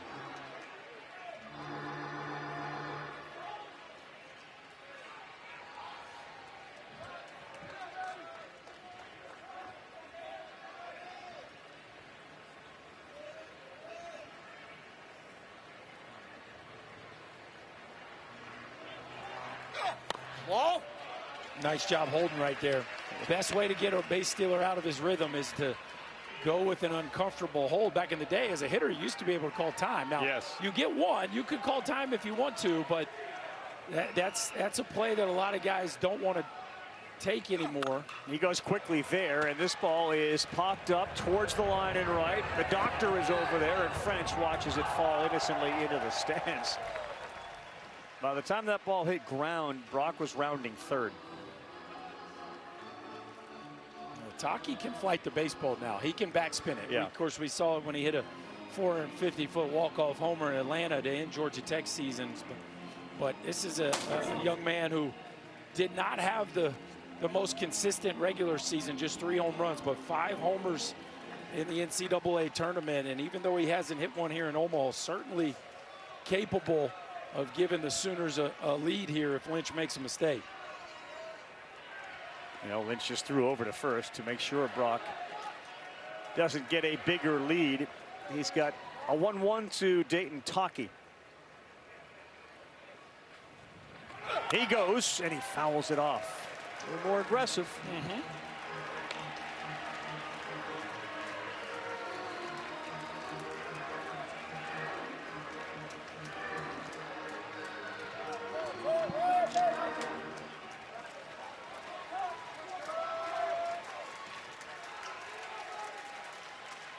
The 1-2. Lynch has a strikeout in the inning, 4 in the game, and that's number 5. Letter high fastball to sit him down, and Dayton talking to the home plate umpire. Frustration for the Sooners. You saw Glauber warming up. Things are tilting in Carolina's way. Owen Hull, Gavin Gallagher, Eric Paulson already with 2 hits. 2-3-4 coming up when we come back to Omaha. When people are betting on you, every pass, every shot, it's not just the coach in your ear. It's the comment sections, the DMs, the losers who make threats and harass you. But this isn't their game to play, it's yours. The NCAA is drawing the line, educating about the dangers of sports betting, tracking online threats, and protecting the integrity of the game. See all the ways the NCAA puts student athletes first. We're back with Kyle Peterson, Chris Burke, Chris Budden. I'm Carl Ravitch. It's 2-3-4. These guys have been dynamite for the Diamond Heels. You start with Owen Hull. Last time up, retired on a hard lineout. But this is all everything interesting man, a renaissance man, if you will. And when he gets into the O-zone, 5 extra base hits. That baseball looks like a beach ball. He's been great. Carolina's got a lead. Glauber is looming, and that one misses inside. From Xander Mercurius. 8 strikeouts in the game. Touched in the 3rd inning for 3 runs. Another one driven to right. Thanks for playing. Owen Hull goes yard. It's 4-2 Carolina.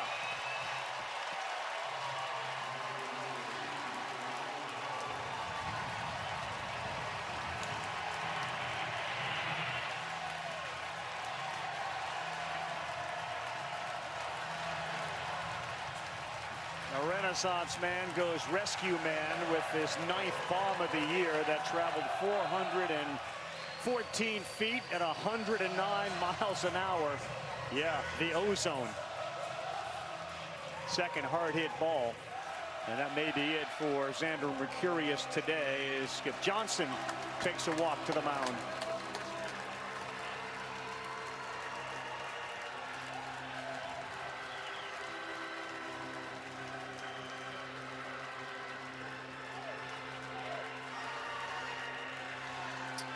Well, we wondered if we'd see one of these freshmen pitch more to their similar numbers, and finally Xander Mercurius didn't quite have it for the length of his outing, but part of that is because this North Carolina lineup is just that talented. And Owen Hull, third time through the order, he's seeing that changeup. You see, he's seeing that camera pretty good too. Up into zone, and that is a no-doubter off the bat of the Carolina center fielder Owen Hull with a loud swing of the bat. The Tar Heels lead by 2.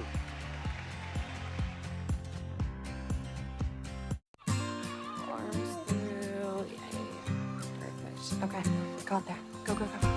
You belong among the wildflowers. You belong somewhere close to me, far away from your trouble and worry. You belong somewhere you feel free. All right, here we go, right? Finally, big game. Stay calm, stay composed, and just remember, no matter what, there's never been another duck like you. Time to lock in. Push the base, thread the needle. we have to stick together. Show me your game face. all right, we'll work on it. Will it be easy? No. Is it going to be worth it? Yes! Don't forget, You're a bird of prey, a majestic, beautiful soccer gazelle. Go! What does victory sound like? Together on 3. 1, 2, 3. Together!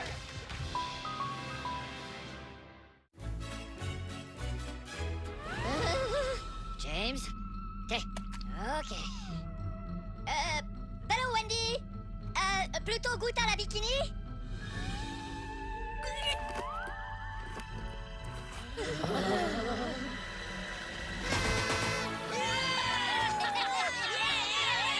Oh, beef. Wendy's Minions and Monsters meal. Minions and Monsters. Only in theaters July 1st. Rated PG.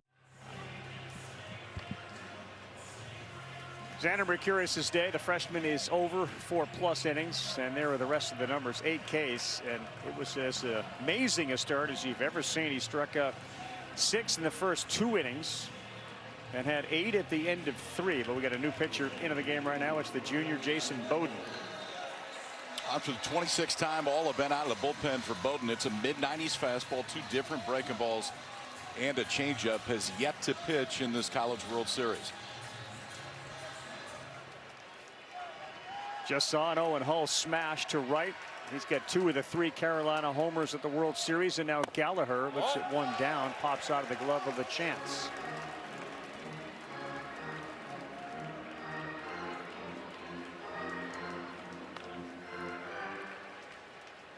...21 years old, born on August 8th, 2004. 6'3", 193 is Bowden.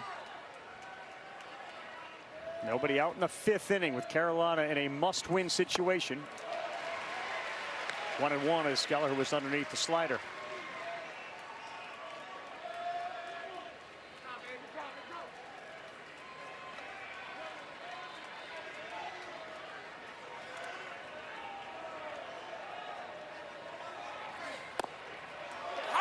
Gets the call. You see 2 different breaking balls, KP. You got more of the sweeping slider, and then that shorter cutter right there. Nice job to hit the outside edge on that one and get ahead in this count 1-2. Set up outside, LaChance. That one was right over the middle, and it looked like it may have deflected off the glove of Willits, but another laser off the bat of a Tar Heel, almost 110 miles an hour. Yeah, he threw the short cutter last pitch and tried to go back to the sweeper that Gallagher swung through earlier in the count. This one just hangs. A breaking ball sitting right down Broadway, and Gallagher doesn't miss it. A rocket just past the outstretched arms of Jackson Willits. This Carolina offense playing with a lot of confidence right now. And here's a guy that is oozing it with 2 hits, Eric Paulson. And he lines another one, a one-hopper fielded by Willits. He's got a chance for 2. That's a nifty play by Jackson Willits. On a short hop, he takes it himself for a double play. Yeah, this is a very tough chance, and you got to really trust your hands to choose not to get in front of this ball. And you watch the Sooner shortstop drop step, get your nose right behind the baseball, and then he knows his runner. Why flip it? I know I don't have a plus runner getting down the baseline. I can keep it myself, and boy, did that flip momentum quickly.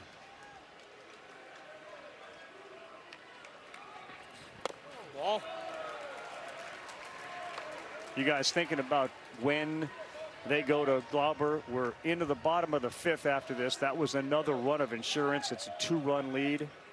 I think it's entirely dependent upon Lynch. You can't think too far ahead, but I think you have to think ahead. If you can limit the amount of pitches that Caden Glauber throws today, then potentially you have him tomorrow as well. Yeah. So that's the Carolina game right now. Which makes sense. Yeah, there's a balance here between we have to win this one. Yep. And getting a little greedy to try to keep him in play for tomorrow. He's been that good, and we talk about him a lot. And for those watching the College World Series for the first time, he's another freshman, and you knew freshmen were going to have a big impact on this game and this College World Series. But he has been Mr. Lights Out for them and hasn't lost any time he's been on the mound. 2-2 to Nicholson, will not chase.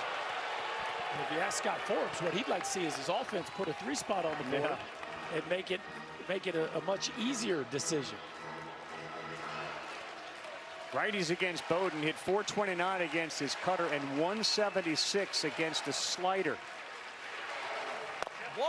He takes it, good take. That was outside the whole way, and a good plate appearance and at bat for Nicholson. We're waiting for Cooper Nicholson to bust out. He hasn't quite done it with swinging the bat, but he had a long at bat that ended in a hit by pitch, and now that one right there where he earns a walk. And again, the Carolina back half of the offense is giving them at least opportunities by getting on base. Yeah, Carter French has walked twice in the 8th spot, and Rom Kellis single. A little different story today. That one gets by LaChance, and down to second base quickly goes Cooper Nicholson. And LaChance picks it up. Back up against the backstop. He's had a few of those. You know, hasn't been the cleanest. Call that a wild pitch on Bowden. Yeah, KP, wild pitch or pass ball? That's a wild pitch. It was too far away. Just tugged a change up and pulled it all the way to the glove side.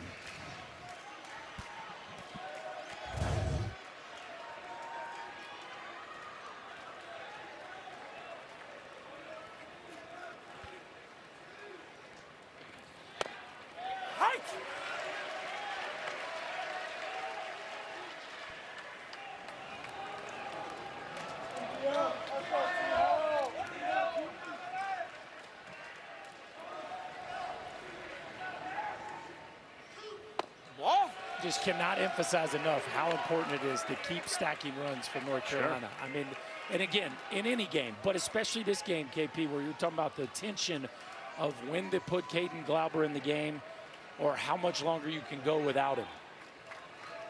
2-1 to Howe. That's high. 3-1. Another one popped out of the glove of LaChance, and thinking about coming home aggressively was Nicholson, as he's now at third base. That's curious why that's happening. He's trying to. You're trying to steal a strike when there's not a strike to steal right there. This is one where you just catch it. There's no need to try to frame it up and bring it down. Just catch it at miss. That's okay. And that time trying a little bit too hard, and it cost him 90. Now, you'll call that one a pass ball? They did. That is a pass ball. Thank you. You thought the last one was? I know that noise. Is that a Larry David noise? What was that? Al Burke did, I'll tell you that.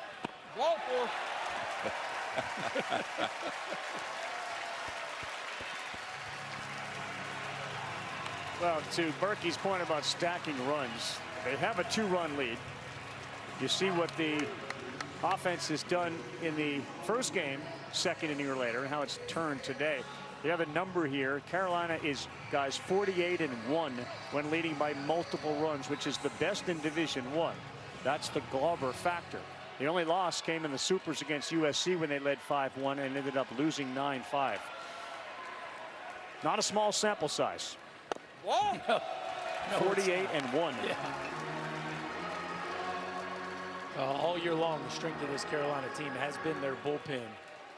One of their strengths, but one of their most glaring strengths when you talk about relative to the rest of college baseball. Heineck fouls it back. And that 48-1 would certainly speak to that. Sure would. And Kyle keeps talking about, you know, the less pitches Glauber throws, there's a chance you bring him back. He's thrown back-to-back 3 times this year.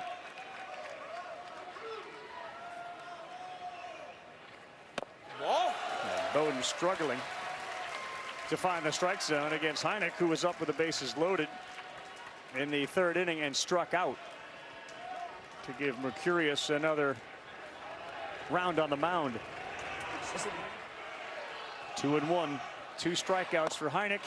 Boy, that was way outside and shows the movement that Bowden has. It's 2-2.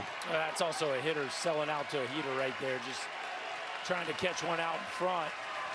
Oklahoma fan base has been fully engaged in this one.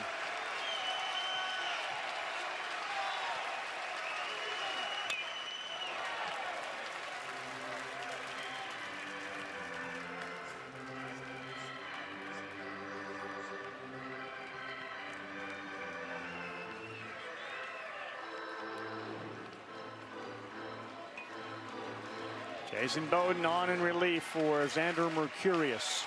North Carolina trailed this one 2-zip. 3 in the 3rd, 1 here.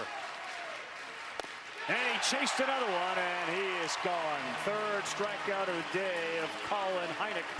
Bowden will strand 2, but in the era of tacking on runs, Berkey, they got another. Yeah, their star center fielder answers the bell, gets a changeup up in the zone. Xander Mercurius cannot believe it. But he entered the ozone right there. North Carolina feeling pretty good with a 2-run lead. On the other side, we'll talk to the Sooner skipper, Skip Johnson. Money flows to me easily and effortlessly. Money flows to me easily and effortlessly. I have a wealthy aura. I have a wealthy aura. Money flows to me easily and effortlessly. With Ally, you get your paycheck up to 2 days early. Because life today doesn't wait for someday. Or payday. Ally, do it right. Dana's kettlebell workout has taken a strange turn. Rex can't help, but he can talk. Weird, huh? This is wonderful news. It means she's sleeping deeply enough to dream, thanks to her Inspire implant. And Bill's sleeping better, too. If CPAP doesn't work for you, check out Inspire Therapy, a proven sleep apnea treatment. No mask, no hose, just sleep. Learn more and view safety info at inspiresleep.com. Welcome back to the Men's College World Series presented by Capital One. Joined now with OU head coach Skip Johnson. Coach, with what's at stake today, how have you seen your team handle the expectations and pressure for today? Well, I think it's been good. I mean, Xander was really good. He started punching guys out, started trying to make them swing and miss, and you can't do that. You're violating everything that you're going to pitching. Throw the ball to the target. They get a hit. They get a hit. Your hitters just had a conversation. They'll get back out there at the plate. What adjustments do you want to see on that side of the ball? Just change the tempo of him. He's gotten in a rhythm now, and we got to change the tempo, get some guys on, and see what happens. Thank you, Skip. Thank you. Rafi? Thank you, KB. There is the meeting with Mr. Willis right in the middle of it. Is the offensive coach, coordinator of this baseball team, and for Skip Johnson in his 9th year at Oklahoma. He's looking at a team that he knows has the ability to put some crooked numbers on the board. And changing the pace means stop swinging at the first pitch. There you go.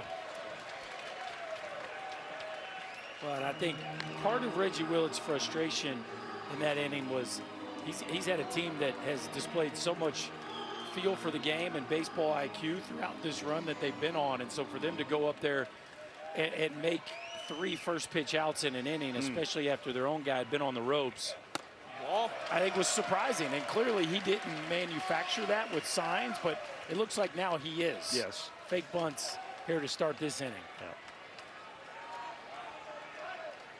Does it ever enter his mind to think, you know, if we, well, now there's going to be a conversation. It looked like Gaines came out and said, go talk to him. That's Forbes out there. Huh.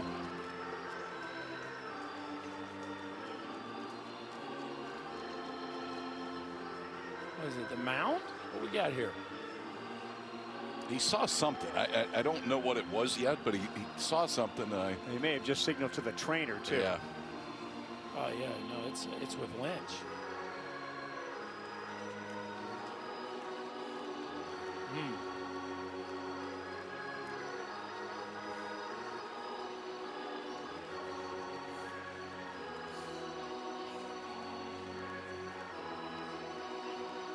He's pointing to his side a couple times. Lower left side? Yeah.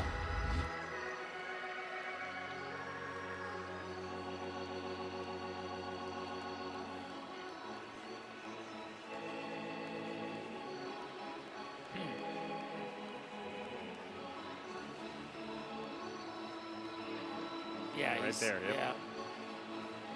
And right where that number is, and he's coming out of the game. Yeah, there's nothing on the pitch that would indicate it, but you could see him when Scott Force came out. He was immediately saying that something wasn't feeling right. Well, makes the decision easy. Now we don't have to think about it very much, do we?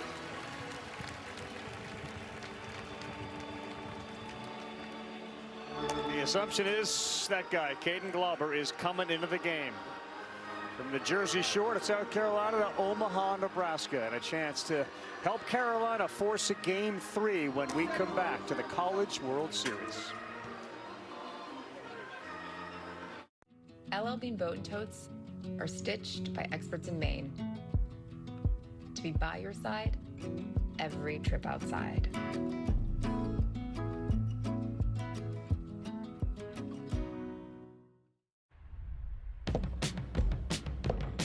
Greatness doesn't happen overnight. It happens every morning. An excellent source of protein and fuel to start whatever's next. Quaker, official sponsor of FIFA World Cup 26.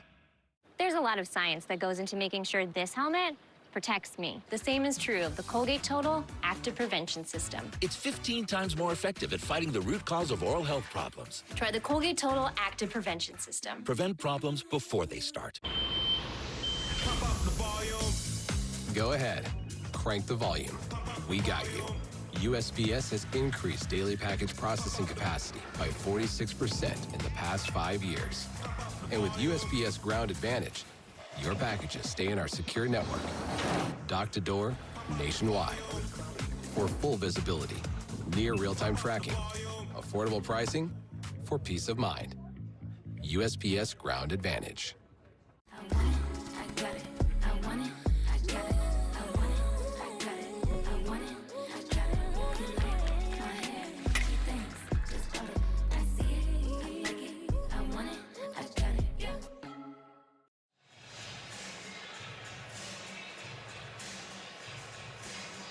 All right, guys, we are back here in Omaha, and all of a sudden, things have gotten a little more interesting. Ryan Lynch was cruising along here. The idea for Carolina would be if we're going to go to our superstar, it would take a little while. But Lynch's injury, as you see him talking to the trainer, prompted them to go out and take him out of the game. Yeah, it was something on that left side, and he's kind of explaining it to Terry Joversinski, the trainer for North Carolina, and it looked like it just grabbed on him when he let it go. Up until that point, it was great, though. Well, there's no more of a comfort security blanket feeling for Carolina than getting this kid on the mound. This kid is Caden Glauber. He graduated high school a year early, and since arriving at Carolina, has pitched like an upperclassman. So come crazy, like 26-0, right? Something like that. 27-0. 28-0. I mean, the kid's a stud. There's no moment that seems like it's too big for him. He's always confident when he's out there. so amazing playing defense behind him every single day. I'm just trying to go out there and pitch for the best team in college baseball. Every time he pitches, we win, so I'm just going to go with that. There is a Glauber effect here, and the backstory on him was he was a high school kid in South Carolina. He had committed to North Carolina, the university. When he first moved to South Carolina, he made the varsity team, and he was the closer and helped them win a state title. That was at Catawba Ridge High School. He made the varsity. And then they kind of called him in August, right before his junior year would start in Carolina. And they didn't really demand it. They suggested, you know, others have tried it. You think maybe you want to come a little, you know, come a year early. So he discussed it with his parents. He basically crammed 2 years into one, and he showed up on campus as a 17-year-old, and now 18 and just dominating. He inherits a 2-0 count, and the first pitch he throws is 2-1. Another Jersey kid who grew up before they moved to South Carolina. I should say 3-0. And it's 3-1. He lived on a hill, and the way he and his dad would play catch is he would head down to the bottom of the hill and have to chase all the balls. His dad would throw to him. And they agonized over the decision to go a year early. 3-2, and this is what we'll see, KP, from him, right? A lot of fastballs that have a lot of movement on them. Yeah, it's pretty fastball heavy. It's at low slot, mid-90s, really good slider behind it. He will show you a few changeups, but really everything works off of that mid-90s fastball. Quickly back to a 3-2 count. And that's strike three. Welcome to the game, Caden Glauber.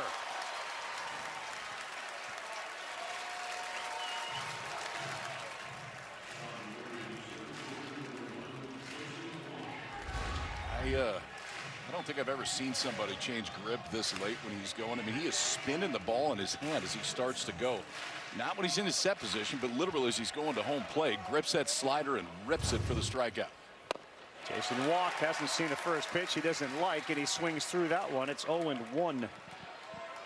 Single and a one-pitch pop out to left his last time up. The challenge for the Sooners is right in front of them. Whoop. Whoop is right. You heard the Colin Heineck expression when the ball popped out of the mitt.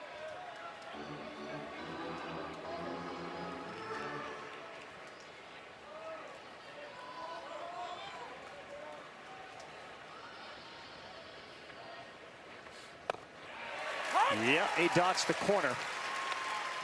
So he has thrown back-to-back 3 times this season. He's very likely in regardless, unless Carolina puts a ton of runs up on the board to get him out. But back-to-back, he's thrown 96 pitches. No, that's down. That was in May. In March, 62 pitches back-to-back days. And in February, another 62 pitch, 31 and 31 against Indiana. So he's done it 3 times if they need it. Chase Cheddar, back-to-back punch-outs for Glauber. Well, and I think you're seeing right now the poise of a young man that is the reason he's 28-0 when entering the game, and that's no environment's too big for him. He comes in, he's 3-0 count, doesn't matter. He comes back and erases Branch, and then against Walk, we see him dot the corner and then elevate the fastball, and boy, 28 strikeouts in 17 2/3. Nothing about this kid would make you think he's a freshman. Except for maybe the way he fills out his jersey. Which will change. I don't know you want to change anything.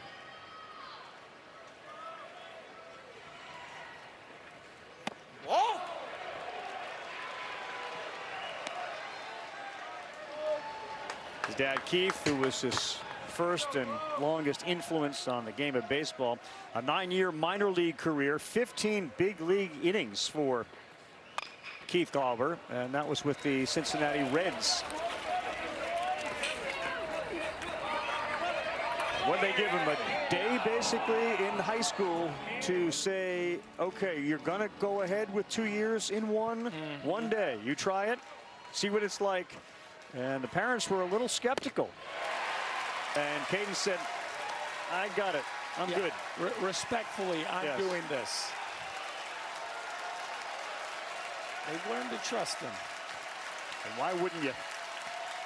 2-2 from the 18-year-old right-hander. 3 straight strikeouts.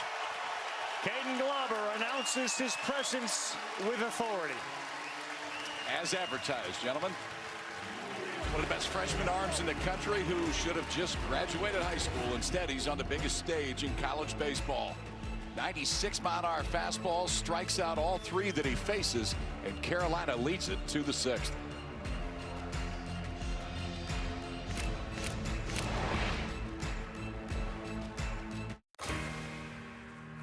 I'm not giving up.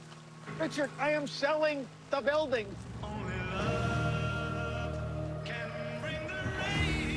The restaurant is flooded. Everything's either going to be okay Or not. Play your game, baby. FX's The Bear. The final season premieres June 25th on FX and Hulu. College World Series will conclude either today or tomorrow, and then Monday, it's the Braves and the Padres. If we have a Game 3, it will follow us 10 Eastern Time on ESPN. You can stream it on the ESPN app. Dave Fleming, Eduardo Perez, Jessica Mendoza will be there. Atlanta's got a 7-game cushion over Philadelphia. I don't know if anybody saw it, but the Phillies exploded yesterday. Yes. Harper went for the cycle, and Schwarber hit, I think, 11 homers in the game. Sure. It's a good day. He's got 28 homers already. Harper hit for the cycle in the first 5 innings. Yeah.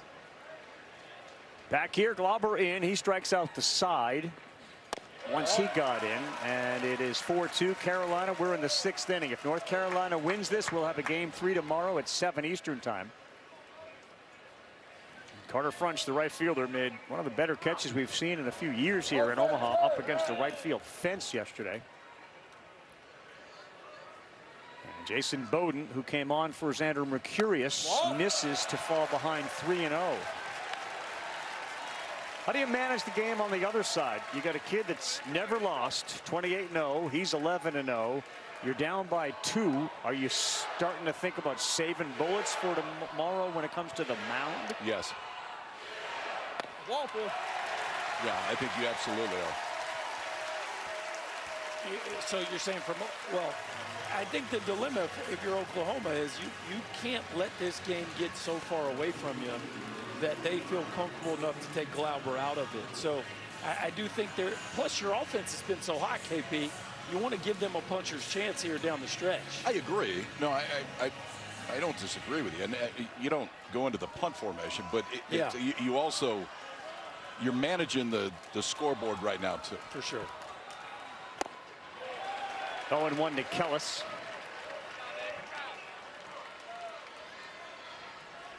They had Smithburg up earlier, and there is Nate Smithburg, the left-hander.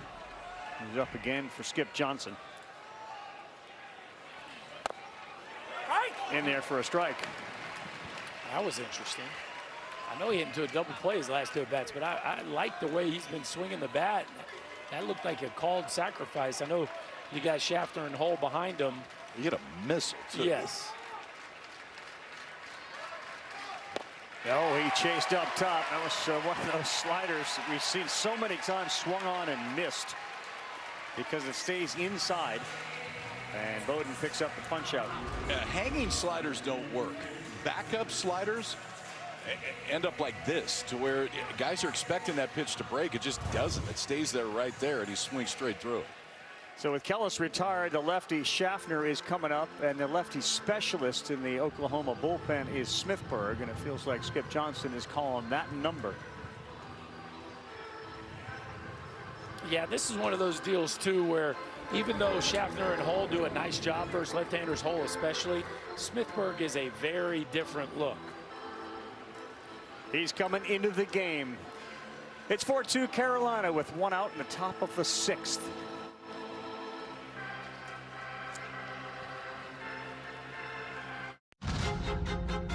The future is happening now on ABC and ESPN. One of the most talented classes in history gives every team a chance at a star. Collegiate dominance mixed with unreal upside. This draft has everything. This is one of the best and deepest drafts we've seen in recent years. Who will change the league forever? with the first pick at the NBA Draft, a 2-day event on ESPN and ABC. How you feeling it? It's CMA Fest.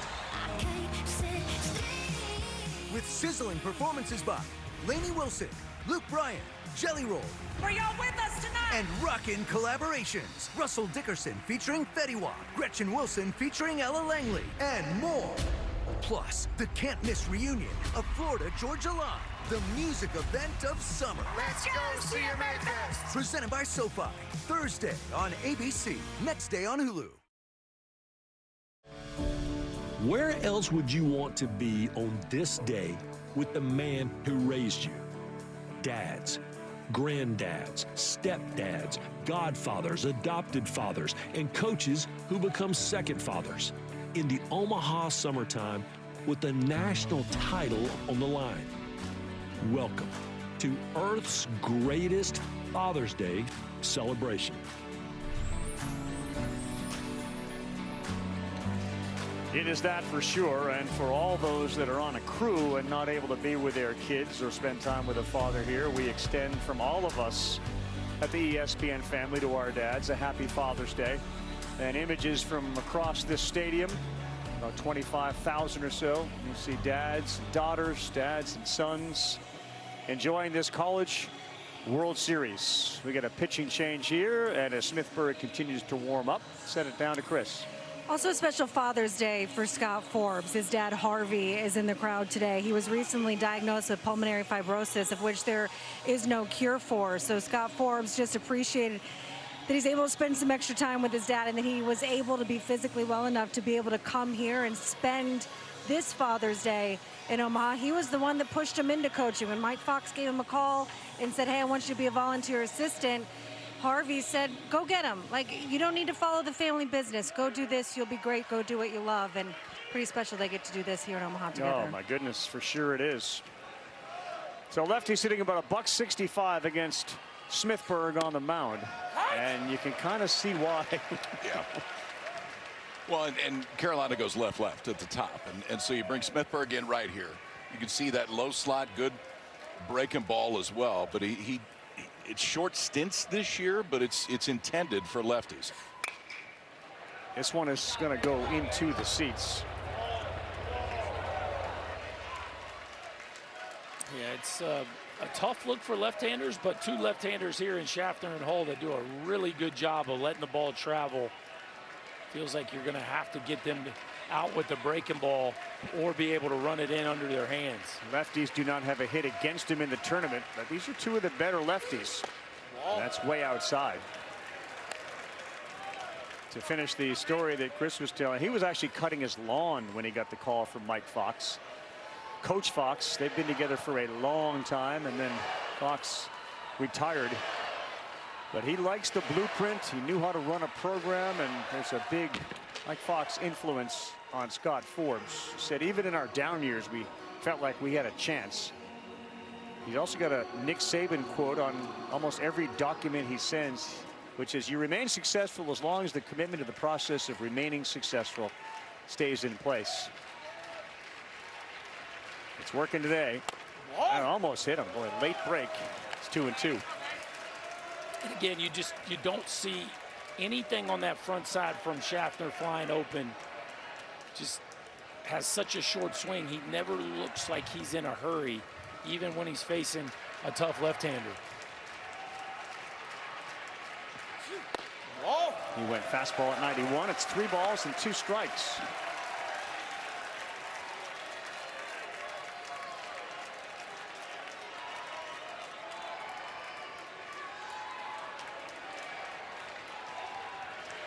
Breaking balls against lefties, and Schaffner has not had much success, just a 167 average.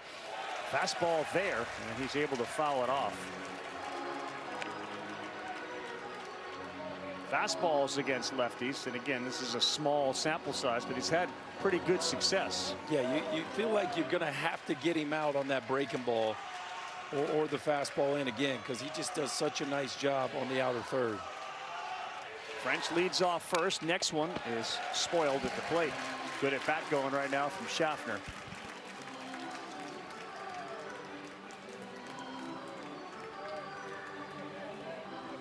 And to your point, this is sort of the evidence of we're not cashing in here. We're going to bring this guy in. We're going to see what we do with the top of the order and take another whack at Galver. Chops one into left field. Brock is over there. Watch out! Oh boy, a big collision again in the outfield. It is caught by Walk and held onto. But that was a hard collision between Brock and Walk in the outfield, and remarkably, Jason Walk held onto it. Well, we see this all the time out here. These guys just have a hard time hearing each other, and typically you want the corner outfielder to take his eyes off the ball and check the center fielder, but Brock takes a direct route to this ball, and looks like Walk is calling it. I just don't think Brock hears him. You don't see Brock call. Oh, yeah, he is. He's calling it. They're both calling it. Jason Walk giving up about 30 pounds on that collision, but fortunately for the Sooners, he holds on to the baseball. That's a tough catch in traffic. Yes, it is. It feels like we've seen more of that this year. Just the contact on fly balls that, I don't know if it's the environment or the sound or what it is. I mean, we saw North Carolina last night, and 3 guys essentially that ran together, but what's happened probably a good half dozen times since we've been here. Yeah, that's a fortunate second out as Owen Hull steps to the plate. Terrific left-handed hitter against lefties, a .415 average, and an OPS over 1,100. But he's behind 0-2.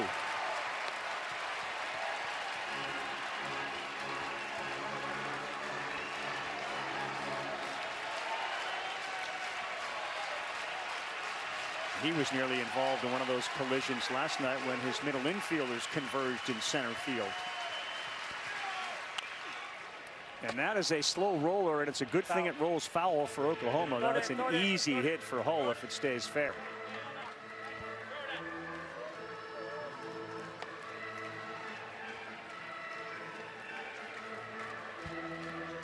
Schaffner and Gallagher collided in shallow center, and Hull nearly made it a 3-car crash, but he avoided it yesterday.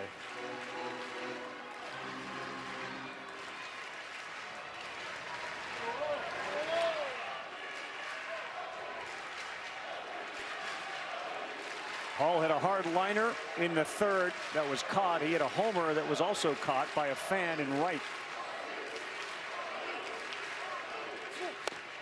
Perfect pitch, paint on the corner. And you got the sense that if Hull had ABS, he might have tapped his hat, but no. And that is awfully impressive there from the lefty specialist, Smithburg. Say he did his job. Came in and faced 2 of the better lefties this entire tournament. He gets them both out to last. Sidearm fastball on the outside part. We got a good one today. We do, and a dangerous play in center, survived by Walk.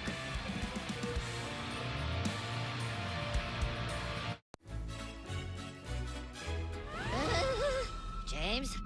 Okay. Hello, Wendy. Plutôt goûte à la bikini?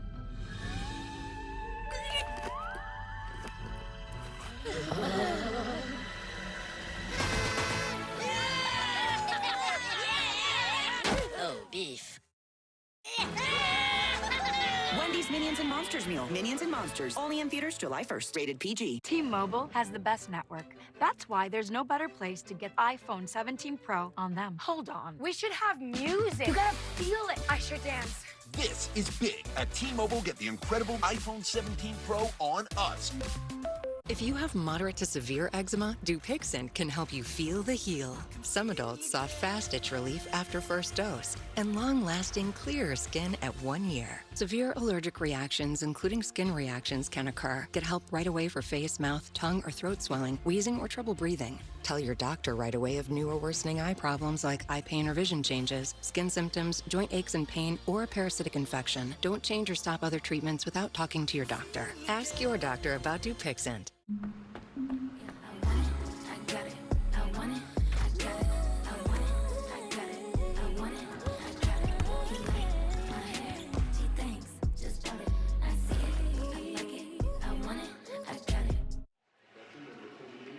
Well, we knew we would see Caden Glauber today. We just weren't quite sure when. And Ryan Lynch went out to start the 5th. Wasn't feeling great. So with a 2-0 count, the freshman right-hander comes in and goes strikeout, strikeout, strikeout.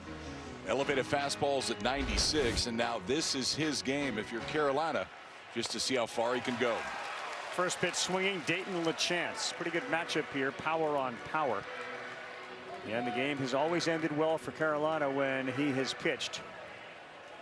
Joke that maybe you just keep changing the number on your uniform for as many wins as you get. You go from 27, 28, would you put 29 up? On the ground into the shift, that's the second baseman Gallagher. He's up with it and throws LaChance out. Weak contact from a guy that's got a lot of power in the bat, LaChance. Well, you appreciate the command there. That's 2 fastballs to a guy you know who's swinging, and he throws both of those just off the outside edge. LaChance waves at both of them, and boy, you will take weak contact when that dude's up to bat. Another good matchup with the cleanup hitter Willits, who has been squaring balls up at a high rate here. And a little breaking pitch in there for strike 1. He's the only Division I pitcher, Glauber, with at least 10 wins and 5 saves this year. He's got 1 of each here in Omaha. And he was outstanding in Game 3 of the must-win Supers. Oh.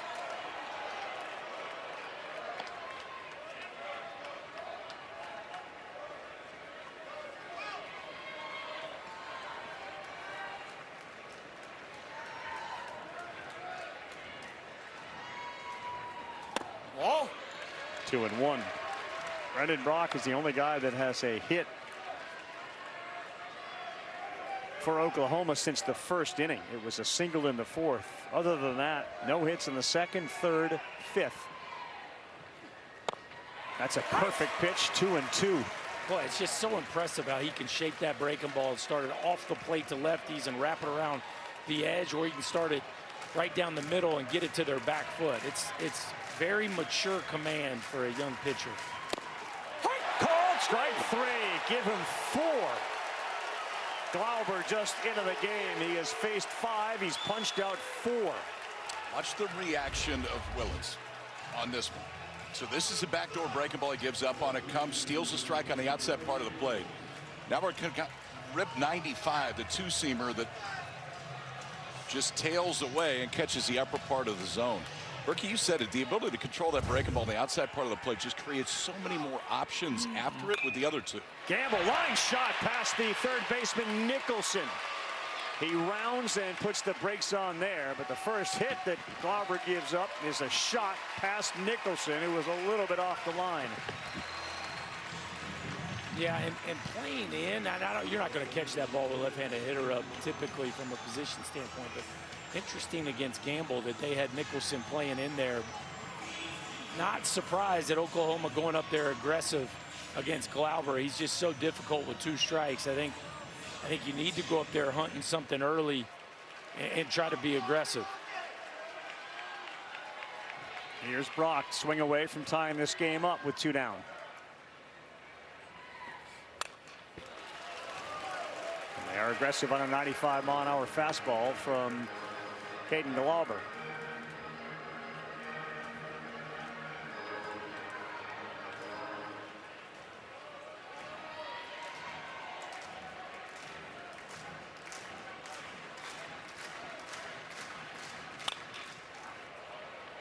So fastball and then a slider at 81 with about a 14-mile-an-hour difference. Yeah, for the most part, he's gonna stick with those 2 against the right-handers. But he can shape them so well, both pitches, to different quadrants of the strike zone. As we take a look at the Glauber family, rising to their feet. Mother Mary, let's get up here. We got a chance for another punch out. He will not deliver on that one. Those are your new pals, right? Yeah, I hung out with them the other day. Neat family. You can tell why their kid is so well adjusted and poised. Parents were so humble about all the success he has had.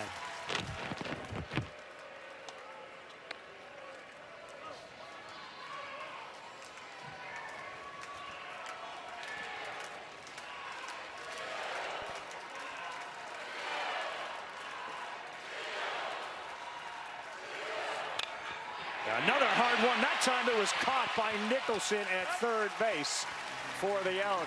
Line shot, 107. Well, the hot corner lived up to it in that half. Trey Gamble rocked one right by him. He gets stuck at first base because Brendan Broxliner was right into the mitt. We got a good one here. Game 2, Men's College World Series. The Heels win. We'll play another tomorrow. I'll give you my bike if you can prove you know your finances. Sure. How many subscriptions are you paying for right now? I don't know, like 4. Let's download Rocket Money and we'll see if you're right. Okay, it actually looks like you're paying for 15, which is costing you $290 a month. What? No way. Where are you getting this information? Rocket Money has all your expenses in one place, and it even helps you create a budget based on your past spending. Don't worry about those subscriptions. You can cancel the ones you don't want right from the app, and it'll even try to get you a refund on some of them. That's actually pretty helpful. Download Rocket Money today. Ego, the #1 rated branded cordless outdoor power, pushes the boundaries of innovation to power the unexpected, all on one battery platform. Experience the industry's most powerful cordless pressure washer with advanced digital controls. A string trimmer so smart, it loads the line with the push of a button. And our most powerful blower that exceeds the power of gas. Ego takes innovation to the next level. One battery powers all tools. Find an Ego retailer near you. Disney and Pixar's Toy Story 5, rated PG. The future is happening now on ABC and ESPN. One of the most talented classes in history gives every team a chance at a star. At the NBA Draft, a 2-day event on ESPN and ABC. This telecast is copyrighted by the NCAA for the private use of our audience. Any other use of this telecast or any picture, descriptions, or accounts of the game without the NCAA consent is prohibited. All right, the NBA Draft is coming up this week. Don't miss round 1 Tuesday at 8 p.m. Eastern time on ABC and ESPN. You get them both. And then round 2 Wednesday at 8. That's 8 Eastern on ESPN. You can stream it all on the ESPN app. AJ DeBonsa looks like he goes #1. Berkey's guy, Nate Ament, looks like a top 10 pick out of Tennessee. Trending that way. Trending that way. You're an NBA draft analyst now, too. Sure. You're an NFL draft analyst a couple months ago. Now we're going NBA. Gallagher, first one on the ground. Backing up over there is Johnson. Strong throw, short. And Taki scoops it. And a 1-pitch out there of Gavin Gallagher. Smithburg continues to pitch well on in relief. Love a good backhanded pick by a first baseman right there. Taki making that one look simple. We've seen some nice plays by the Oklahoma. Watch him get his nose down, backhand that pick. And we've seen him do a few different things, manipulating the base, but that's kind of the classic get low to the ground and work low to high to make an errant throw finish well. Be careful of a first pitch jump here. Paulson does swing at the first. Against lefties, he likes to do that, and he's had great success with a .556 batting average on first pitches.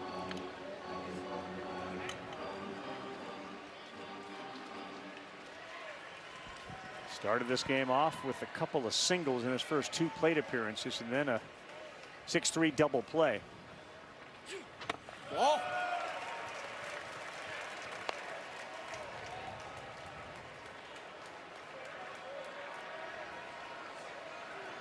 Very personable kid is Paulson. He'll sit and chat with you about anything. A lot of pride in Long Island, where he's from. Golfs one to left. Brock is still coming, diving. Did he catch it? No. And he may be injured as he picks that ball up. He is shaken up. That ball dove on him, and Paulson is into second.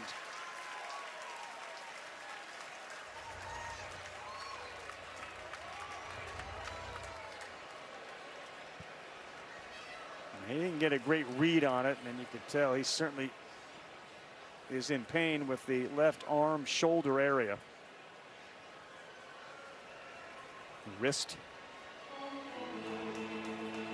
That ball just seemed to dive on him. Yeah, it definitely just stick in the ground when he went. Well, first I think the wind's blowing left to right, and so I think that ball really kind of. Yeah, but his arm. Yeah. No, but the ball, the read kind of early was sideways, and then he dives, and I think the shoulder gets exposed there. And anytime, boy, I speak from experience, and I don't like the way that looks, because you get that left shoulder exposed when you land, and you can get some nasty stingers. You see him reaching out his arm right there because I think he's dealing with some shoulder discomfort. Oh, yeah.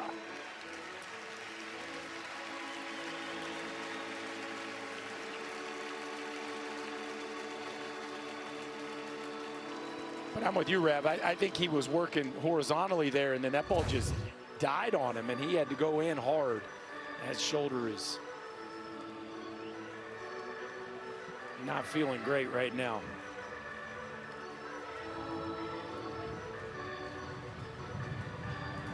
I have sublexed my left shoulder one more time than I'd like to remember. I've done the same. It's not a fun feeling. Yeah, that's the part you got to do is reach above and see if he can do that. Looks like he's going to stay in the ball game. Yeah, obviously, if it was his throwing shoulder, it'd be a different story. But you got to reach up to make a catch. You got to make sure you're able to do that.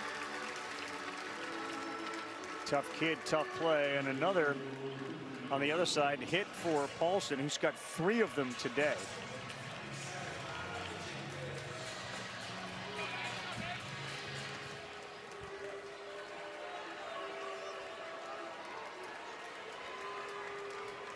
So 1 out, and the man on second for Nicholson, who's been hit by a pitch and walked. That's a little bit down, 1-0. Well, the right-handers have a responsibility here against Smithburg. This is over the course of the season. Right-handers have had a lot more success. And Paulson gets kind of a bloop double to get it going here. Let's see if Nicholson can cash it in. Ball. 2 balls and no strikes. He hasn't had a ton of success as Nicholson against lefties. Just a sub 200 batting average.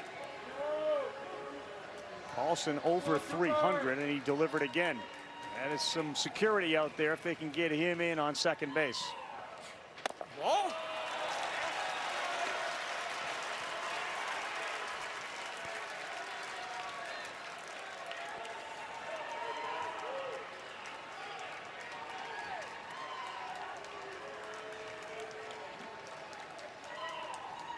Only 1 defender on the right side of the infield. They shift.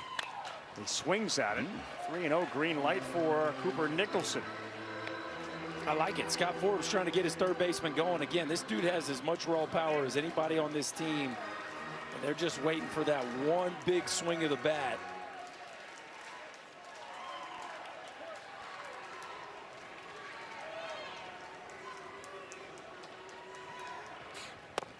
Yep, 3-2.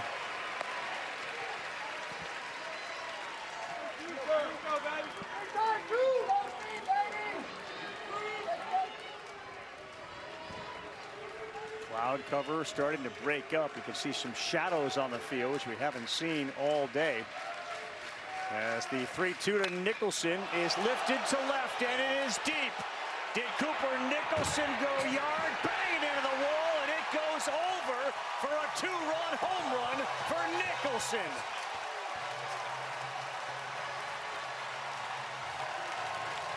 And the worst possible situation for Brock, who ran back. He's got a banged up left shoulder. He hits the wall hard and never could extend the arm. 6-2 North Carolina.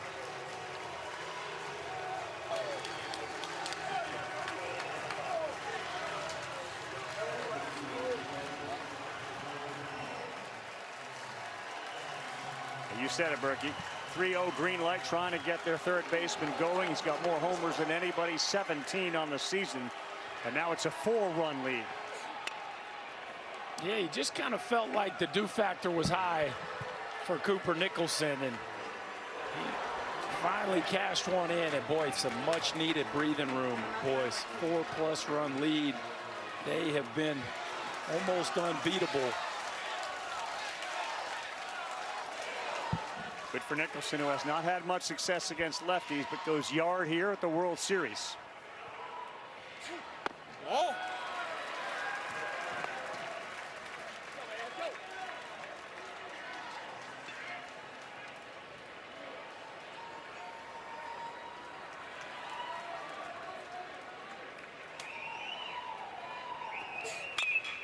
Howe out of play.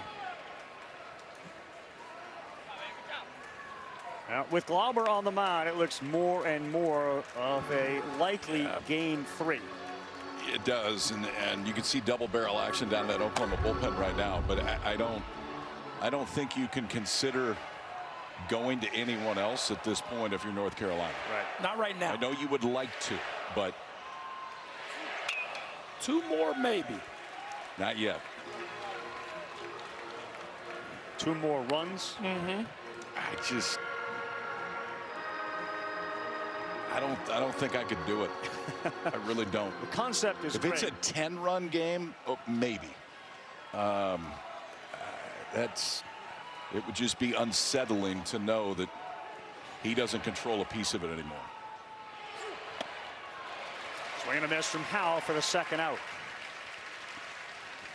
Well, Cooper Nicholson paying it off here on a 3-2 breaking ball. He goes down. Look how much he increases his spine angle to stay. Watch the chest right here. Look at his chest get all the way over his lower half. And I'm glad he knew he got it. That one didn't get out by much as the wind's blowing across the field. Right there at the end, it got real interesting.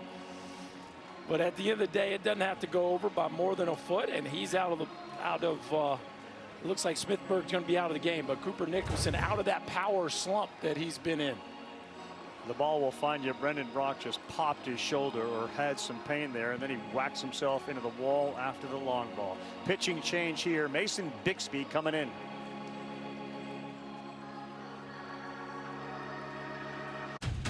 This is the moment dancers dream of. The culmination of every sacrifice. I want to see imagination and heart. They're stepping into the legacy of Dancing with the Stars.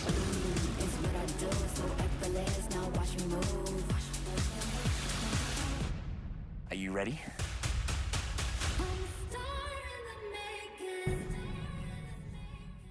Jimmy, what are you doing? I'm packing. Kimmel's leaving. First summer. Eureka! And the Stars are taking over. With new guest hosts Coleman Domingo, Ike Barinholtz, and Rosie O'Donnell. Plus hosts... Give me more! Back for more. Anthony Anderson, Tiffany Haddish, and Jelly Roll. Last summer, you were kind enough to host this show. This is the invoice for the desk. Oh, no! Jimmy Kimmel Live with summer guest hosts. Weeknights on ABC.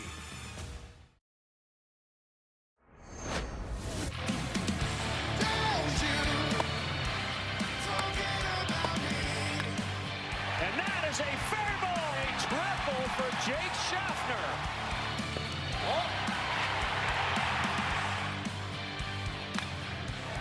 Driven to right, thanks for playing. Owen Hall goes yard. Carolina bats have shown up here in a must-win game, too. They had 2 homers in their first 4 College World Series games. They got 2 today. And a little different story, similar to yesterday, when Carolina scored 3 and then stopped scoring. And they lost 9-3 in game 1. Oklahoma gets 2 in the first, and they have been silenced since then. And the ultimate silencer is pitching for Carolina in Caden Glauber. Meantime, on the other side, Mason Bixby will make his 18th appearance. Big, tall, 6'7", 239-pounder. It's an elevated ERA, but it's really good stuff. It's mid-90s fastball, primarily fastball cutter. There will be some sliders in there, too. Swing and miss, not the issue. 25 and 17 of the third. It's the walks that has been the issue, but he can run it up there.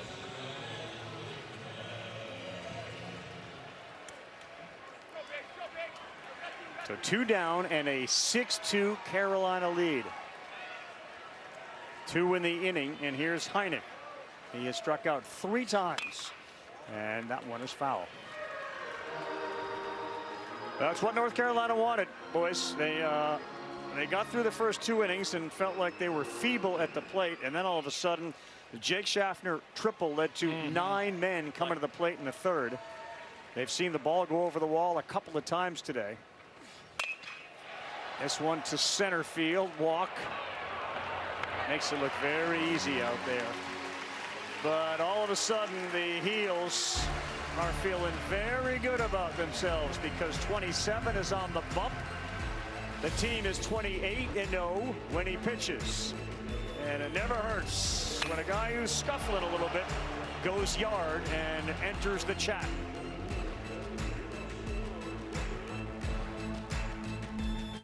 Normal people are asleep. Good. You saw something once. You've been chasing it ever since. Shaping, stitching, tearing it apart, and starting it all over. Almost. This is what building something from nothing looks like. That's it. Most people will never understand, but we do. Yeah, we're built different.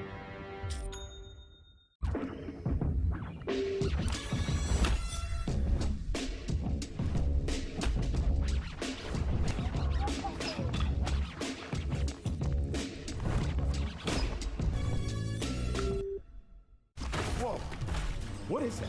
It's 10 new games.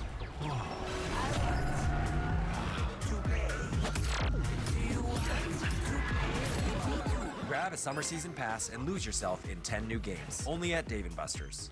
For over 100 years, the NCAA has supported student athletes competing and going to college. And now, the NCAA and its schools provide healthcare coverage, mental health services, scholarship guarantees, and more. And scholarships have grown. The NCAA is a launching point, a leg up, and a spot to land. See all the ways the NCAA puts student athletes first. Hope you're enjoying the NCAA Men's College World Series. It is presented by Capital One. What's in your wallet?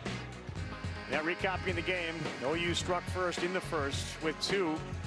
They had Xander Mercurius striking out 6 in the first 2 innings, and then Carolina up off the mat with big-time punches to return to the top. And now they got the ultimate closer in the game in Caden Glauber, who has just pounded the strike zone. And up by 4, you'd expect nothing less.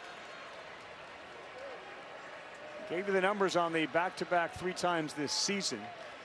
Any advantage at all to seeing him today, anticipating perhaps seeing him tomorrow for the Oklahoma Yes, offense? there's I think there's a couple advantages. Number one, you would anticipate the stuff maybe not being quite as electric, but number 2, at least now you know. You've been hearing the scouting reports, Right, you've now gone you've over the seen it. videos. Like, now you've stood in the box against them. There is an advantage. That doesn't mean necessarily going to have success, but I would rather have seen him than not.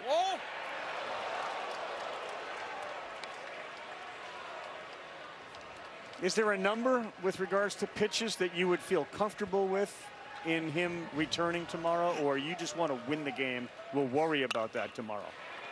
This one got a jam shot coming in is French, and he's there to make the play. Yes, to the last part. Let's just make sure that we win the ball game. Is there a number?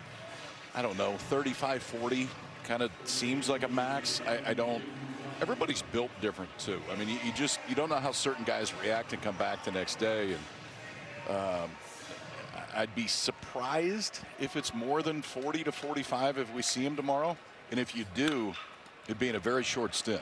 Well, that's the helper right there, man. That is the helper right there.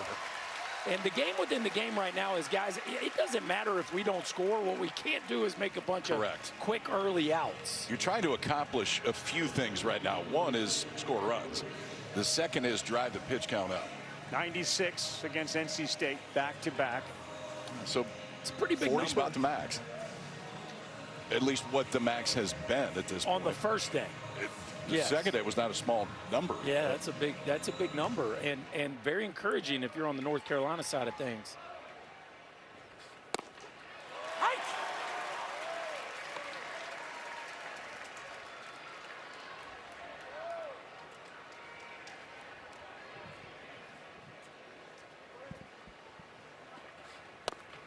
Oh, a great look at the movement on that slider.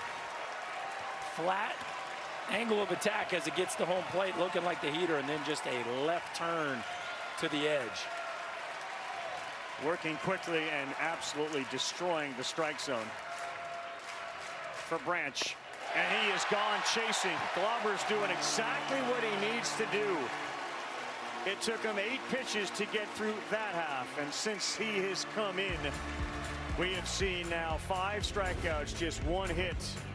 Carolina and their fan base feeling like we got a real good chance to play for a title. Still a couple outs to go. It's 6-2. We head to the 8th. 98% of college athletes go pro in something other than sports. That's why the NCAA provides financial literacy, career readiness, and life skills. And studies show college athletes succeed later in life at higher rates than their peers. Participation in NCAA sports prepares 500,000 student athletes for success in life, creating tomorrow's leaders today. See all the ways the NCAA puts student athletes first.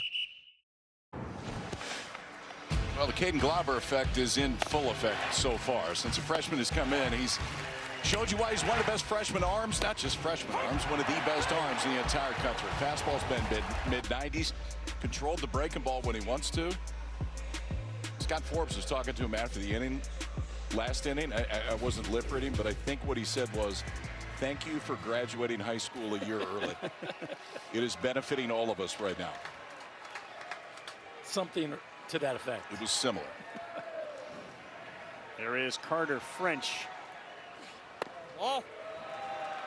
He looks at ball 1. This is the kid that is going to medical school, wants to be a doctor, perhaps leaning into orthopedic surgery. He thanked his lab partners on social media for their assistance in getting their lab project done while he was here. He was here still doing his work, taking exams, all the while trying to compete and win a College World Series championship. It'll be Carter French, followed by Rom Kellis, and then back to the top of the order. Ball.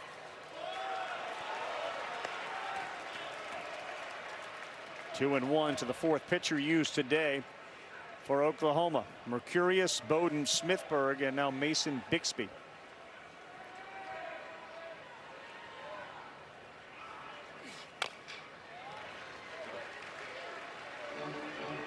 Two and two for Carolina. No College World Series titles in 12 prior trips.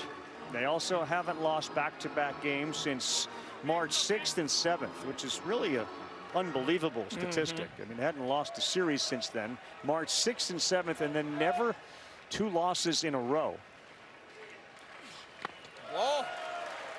3 balls, 2 strikes. And that series against Virginia, they kind of pulled a Houdini act to take it to extras and then win that ball game. And so, of course, we saw them down to their last strike in the Super Regionals as well. But really, from the time they won, they didn't get swept there against Virginia in that first conference series. They had been as steady as any team in the country. French on a 3-2. Boy, good eye, and the good doctor may want to consider becoming an eye doctor. He has walked 4 times now. And he has done it all while leading off the inning, which generally portends for good things once he has come in to score. For the latest insight, in-depth analysis, all the news the 2026 College World Series has to offer, visit NCAA.com, your official online home for all NCAA championships.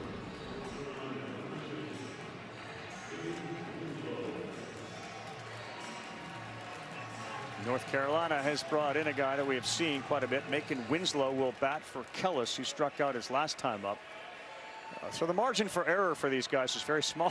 Kellis had smashed the ball a couple times, struck out his last, and they bring him in for a bunt that's going to go just foul.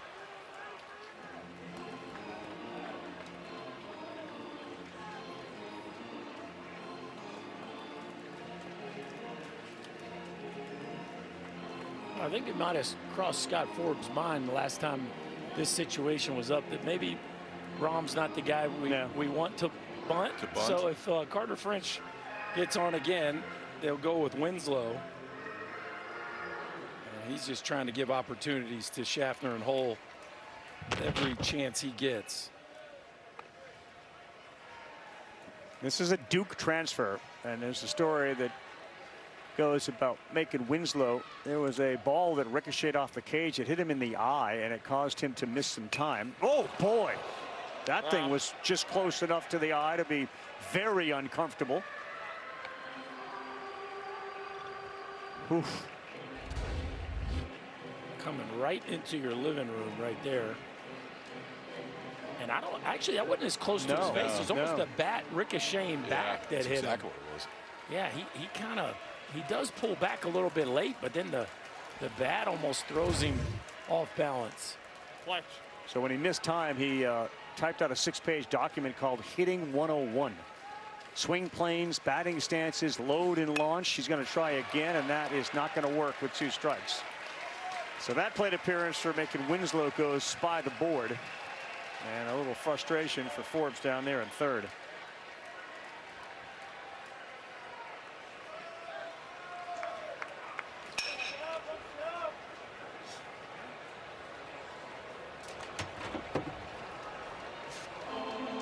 And here comes Skip Johnson, who may have seen what he needed to out of Mason Bixby and got what he wanted to out of him. And it looks like a left-hander is warming in the pen and likely to come out of it. We will take the timeout as the new pitcher coming into the game, Jaden Barfield, when we return to Omaha. Decker Investigations. I have a job for you. All episodes of R.J. Decker are now streaming on Hulu. Como se dice possible homicide? It's entertainingly twisty. Where would we be without low-rent PIs? Get hooked on this must-watch compelling cant. That's straight gold, son. It's being called one of the best new shows this year. Repeat after me, okay? Everything is gonna be... Try not to die tonight. I will do my best. R.J. Decker. All episodes now streaming on Hulu. This is the start of a whole new chapter for me. No more sad sack, full-on fun sack. Need to up your daily dose of comedy? We have got this. Stream all episodes on Hulu. Every chip is covered in cheese. Not by accident, people. Warning, binging Scrubs may cause uncontrollable laughter. You should try some of that new Botox. It's Botox. That could be why I've been unhappy with my results. Nope. Yeah, that felt like too much. Time now to take a look at today's Capital One rewarding performance. Schaffner got things started with a triple. And then we started to go homer piece. The ozone, Owen Hall, and then Cooper Nicholson. Climbs one out over the wall in left field. North Carolina needing a win to give them a chance to win a championship tomorrow.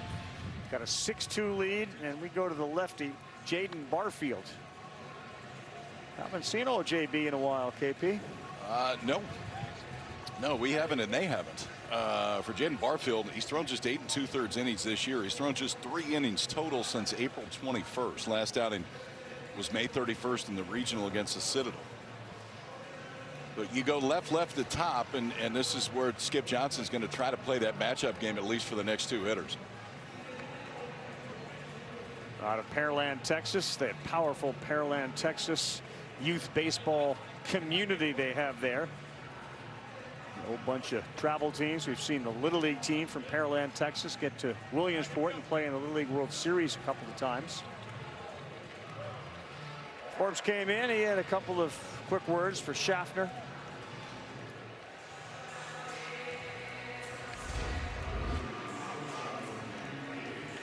And here he is in the middle of the inning saying to my guy, look, I know you tried. Winslow, after not getting that bunt down, get some encouraging words from, as you guys said, Mr. Glass is always full. Scott Forbes. Ball. Pretty good.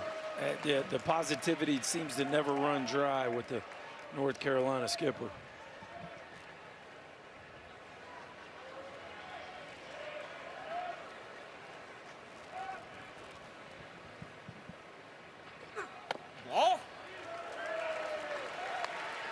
Tell you what, boys, Brandon Cooper back there calling the balls and strikes had himself a nice ball game. There's been a lot of pitches that both these catchers have made look good that are just off that he's nailed. Another one right there.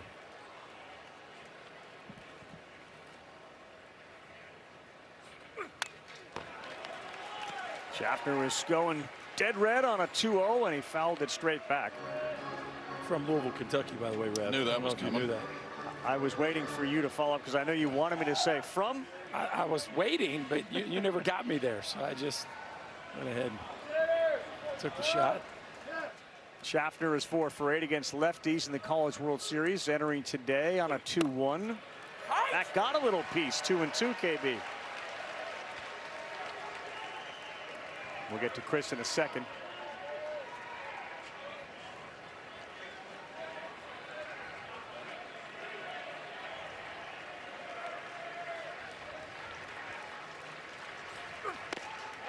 That one misses.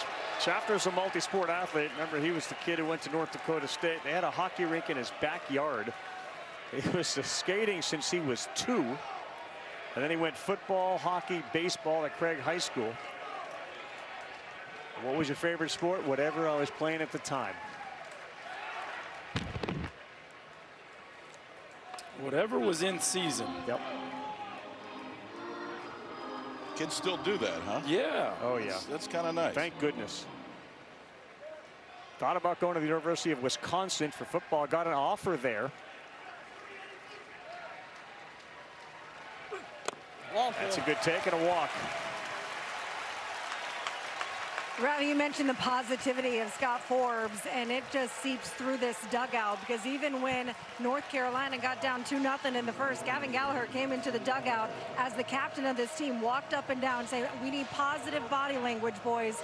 Berkey, you mentioned it at the top of the show. If there's a team that's built to come from 0-1, this team, the maturity of it, their ability to flush things is why they've responded today. Yeah. All great stuff there, KP. The culture of this club, and it's not just a feel. They've proven it all year long. They can take a punch. 10 straight wins after losing a game, the most in the country, and that doesn't happen on accident. You got a group of kids that really believe that they know how to turn the page, and they've certainly proven that here this afternoon.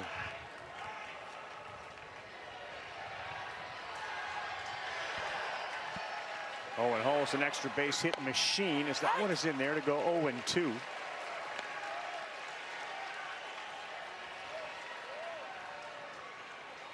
Remember the 4 double performance by Hall in the Supers, including a walk-off double, which got them to Omaha.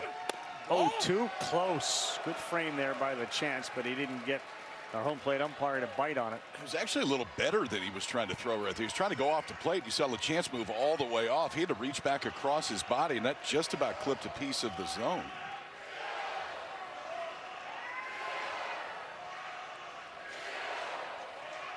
One ball, 2 strikes, 2 men on, trying to increase this 6-2 lead. Ball. 2-2.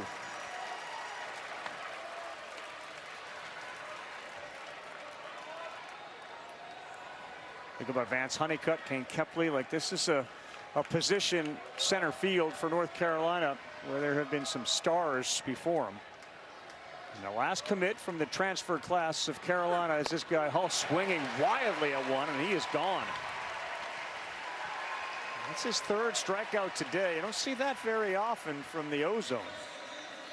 No, it's interesting because typically he lets the ball travel really well, but he bails awfully early on this breaking ball, catches that thing way out in front, never really gave himself a chance to recognize the spin of the baseball, almost like he was sitting fastball right there in a 2-strike count. He goes down swinging.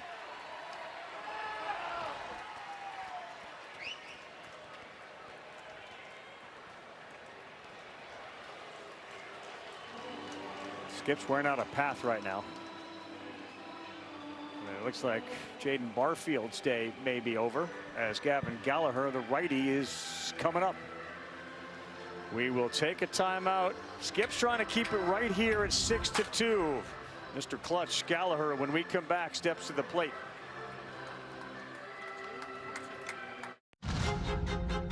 The future is happening now on ABC and ESPN. One of the most talented classes in history gives every team a chance at a star. Collegiate dominance mixed with unreal upside. This draft has everything. This is one of the best and deepest drafts we've seen in recent years. Who will change the league forever? With the first pick At the NBA Draft, a two-day event on ESPN and ABC. How you feeling it now? It's CMA Fest. With sizzling performances by Lainey Wilson, Luke Bryan, Jelly Roll, Are y'all with us tonight? and rockin' collaborations. Russell Dickerson featuring Fetty Wap, Gretchen Wilson featuring Ella Langley, and more. Plus, the can't-miss reunion of Florida Georgia Line, the music event of summer. Let's go, CMA Fest! Presented by SoFi, Thursday on ABC, next day on Hulu. Well, the offense, second inning or later, they disappeared in game one, and it has done the same for Oklahoma here in game two. Now, obviously, because it disappeared for Carolina, it didn't impact them today, meaning there was no real hangover from struggling from inning 2 through 9 yesterday, because they obviously put up 6 runs so far today. Oklahoma's bats have been so hot, they go quiet. This was one that North Carolina needed. What was your take on how they were able to do it? Well, Xander Mercurius finally came back down to earth. So once they got a little breathing room from the freshman and the offense was able to capitalize, they could go right to their silver bullet, which Caden Glauber enters the game. And at that point, all season long, KP, it's pretty much been a wrap. They also hung in there, too. I mean, those first 2 innings, Mercurius was amazing. And you know, you're coming off getting beat yesterday. You feel like you're facing a big leaguer. Yeah. And then they flipped it. And I think it goes back to the psyche of this club that the panic component didn't seem like it was there. And it could be in a situation like that. But they hung in there enough, obviously started scoring runs, and yeah, then you get a chance to run the super freshman out there who has been just that so far. Yeah, he's been great. And yeah, the one combined back-to-back loss. And look, in the Super Regional in the opening game, they gave up 9 runs. I mean, they gave up 9 runs to USC. Then they allowed 3 over the next 2 to get to the College World Series. There are little experiences during the course of a regular season that then you can build off of when you get into a situation like this. And they've done that, and they have the ultimate security blanket so far in Glauber. So Hensley will step in against Gavin Gallagher. And a big hit here that can make maybe a decision a little bit easier if they decide to do that with regards to him. Righties hit .343 against him. Lefties .286, so a reverse split pitcher. And Gallagher swings at the first one, and that's going to be a helper if Harris can make the play, and he does. Well, anybody out there? We need somebody. We need nobody. We have 27 on the mound. We are covered. Glauber's been great, and they need 3 more here and 3 in the 9th, and we'll have a game 3.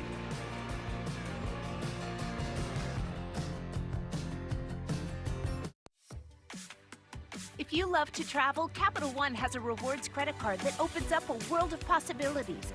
With Venture X, you earn unlimited double miles on everything you buy. And turn all of your purchases into extraordinary trips. Plus, get premium benefits at a collection of luxury hotels when you book on Capital One Travel. And get access to over 1,000 airport lounges worldwide. Open up a world of possibilities with Capital One. What's in your wallet? Lily doesn't play like she's 62. She plays like you owe her something. And with Ensure Max Protein, she always collects. Told you she still plays? You're in your prime, so keep it that way. Insure yourself. Running a successful delivery company has taught me something. You're only as good as your tools. We have AT&T Business, and that's why we're the best. We're here. You're where? There's nothing here. Just trust the connection. We're in the right spot.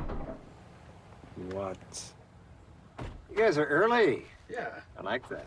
Get your signature there. There. You guys thirsty? I just made some lemonade. It's really warm in here. Like a good warm. You know, my phone still works down here. It's crazy. Stand up. When I move, you move. Just like that. When I move, you move. Just like that. When I move, you move. Just like that. Huggies Little Movers with HugFit 360. Big moves, even bigger protection. North Carolina looking to force a game 3. Would be tomorrow night at 7 o'clock Eastern time for all the marbles. And remember the statistic coming into this one. Teams that won game 1 of the best of 3. 14 of the 22 had gone on to win the World Series. And a game 3 against Carolina would be a toss-up. The bats have gone quiet, boys. They haven't had a base runner reach second since the first inning. Only 2 singles since the first. Yeah, as much as Glauber deserves the credit, the truth is Ryan Lynch had settled in really nicely into this game. Strike 3. Called strike 3 at the knees. And frustration for Walk. That's a strike. The last 2 were strikes. And they're right on the outside part of the plate. That last one's at the bottom part of the zone. But this is a strike. 2-seamer just on the outside part. Glauber's doing his best to be as efficient as he possibly can right now because the pitch count is low. What is that? 10 outs and 37 pitches so far. That's well done.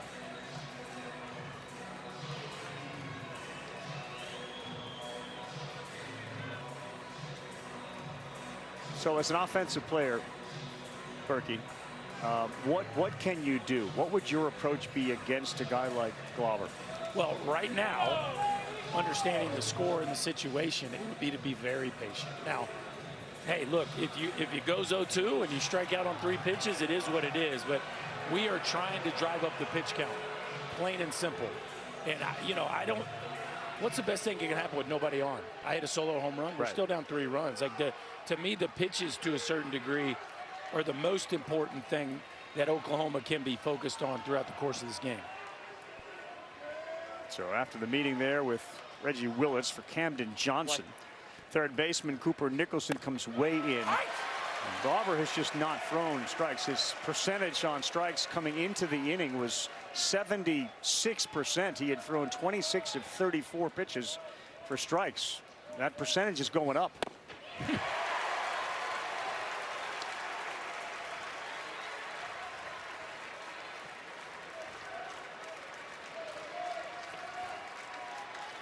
He has thrown significantly more pitches on the second day of back-to-backs. He tugged the heck out of that one at 95. Interesting. He keeps kind of looking up at the Giants scoreboard over his right shoulder. I wonder what it is that he's looking at. His face. Is that a good picture? This one is towards the line in left. It's going to drift foul about 15 rows deep. Second Giant scoreboard you see in your shot right there added for this year. We hadn't seen that. It's been one in right field. Now you got him in right and left. And a 1-2 to Camden Johnson. He knew that was going to come in for a strike, so he emergency hacked at it. You see him swipe location right there too. That was interesting, KP. Like maybe they called back foot and he wanted to backdoor it. Yeah, that's the way it looked.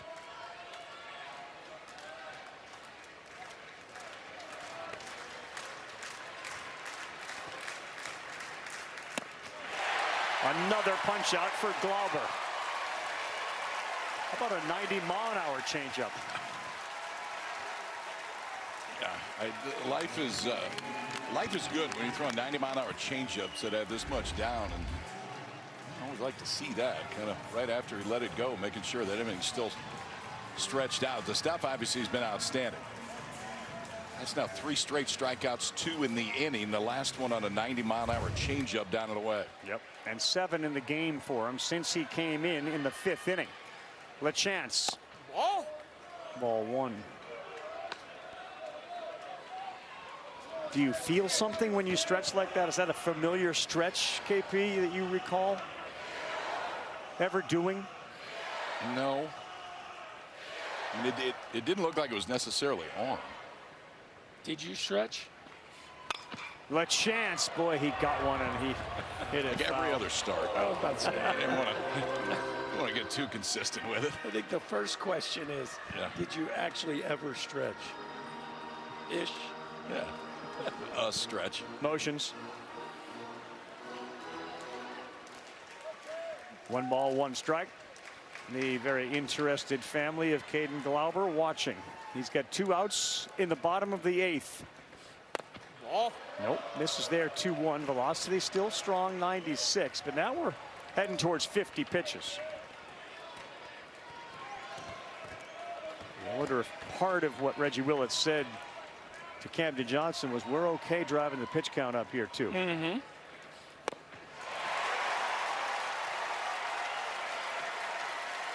An extra click at 97. He hasn't thrown too many over the white today. I mean, it is outstanding stuff, but the control is through the roof good for the freshman right-hander. Looking for his 15th strikeout here in Omaha, but this one is popped up deep to right field, right on the track, and leaping again is Dr. French, finding the fence. Doctor. That had some LeChance lift on it, didn't it? Well, we got a little breeze blowing left to right here at the Chuck today. And Carter French has to hang with his ball. It did not look like it was destined for the bullpen, but right at the end, he's got to reach and extend and catch it right at the top of the wall. The good doctor making some plays. You know Caden Glauber loves it. The Tar Heels hold on to that 4-run lead. At least SafeLight can come to you for free. They can come to me for free? That's right. SafeLight can come to you for free, so you can get your windshield fixed anywhere you want at no additional cost. For free mobile service, go to safelight.com. SafeLight Repair, SafeLight Replace. Running your first 5K? Hard. His first day behind the wheel? A little bumpy. Choosing a name for your first? Not easy. Progressive understands first times can be challenging. It's why we created the Up Payment Program, down payment assistance for first-time home buyers. Because first times are easier with a little help. Learn more at progressive.com/open the house. Introducing the new $10 Crispy Parm Pan from Pizza Hut. It's the original pan you love, taken to the next level. That crispy golden brown crust with a cheesy crunch. Try a $10 medium crispy parm pan for a limited time, only at Pizza Hut. Who's got what it takes to be a Dancing with the Stars pro? I'm gonna be the next pro, baby. Our judges will decide who will go pro. I want to see you fight for it or go home. It was 100% the wrong choice. Let the fiercest dance battle begin. Jimmy, what are you doing? I'm packing. Kimmel's all packed up for summer, and these guest hosts are moving in. Coleman Domingo, Ike Barinholtz, Anthony Anderson, Tiffany Haddish, Jelly Roll, and the legendary Rosie O'Donnell. Jimmy Kimmel Live with summer guest hosts on ABC. How fun must it be when no one expects much from you except you? It's gone! That is gone! A crimson and cream David versus a conga line of ranked Goliaths. What a story. The Sooners continue to write. The Sooners just assume folks keep picking against them. They already have a wagon, and they love to circle it. Yeah, that wagon has left a lot of dust and debris in its wake. It has destroyed teams, big teams too, but today a little different story. Entering the NCAA tournament, you see what their ERA was. Then they went to all these freshmen, and it's come down to 2. And they were hitting, they've always hit. But it's been crazy in the first 4 World Series games until today, where they've managed just 4 hits and 2 runs that came in the first. And we have matched a College World Series record as Skip Johnson has decided that Trent Collier is the guy to toe the rubber here in the 9th. He is the 7th pitcher used. And it almost looked like PitchCom wasn't working, and LeChance said, I know, I'm going to show you the sign. And a fastball was in at 95 to get strike 1.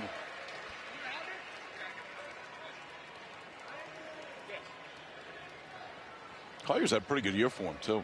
Primarily a bullpen guy, but it's a mid-90s fastball changeup. Those are the 2 that he will feature. See the strikeout and walk numbers for Collier? Yeah, I mean, he's been very good. And we've seen a bunch of matchups that OU has tried to do today, but now just trying to see if Collier can get him to the finish line. It's Eric Paulson. Phenomenal day here on Father's Day. He waited on that one, and that's going to be foul. Singled in his first 2 plate appearances, scored a run after getting another hit in the 7th inning. That was on that double. Batting average has come up 6 points, but a significant emotional day for the Paulson family. New York Police Department detective called to the Twin Towers on 9/11 and spent days going through the carnage and wreckage and debris that was there, and developed cancer years later in the throat, which doctors declared was as a result of the work that he did there, the heroic work that he did there. Paulson punches out. 1 out here in the 9th.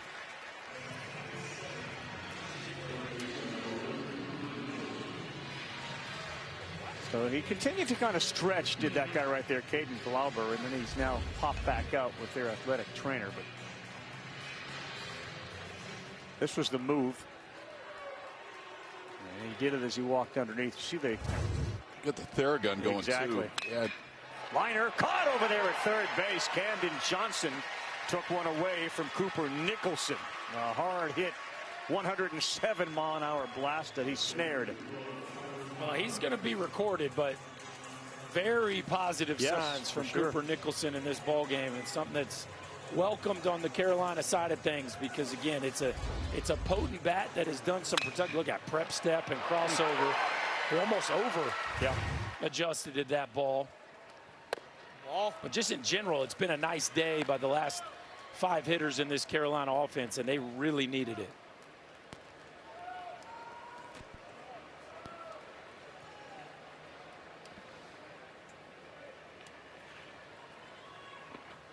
Ball. 2 balls and no strikes.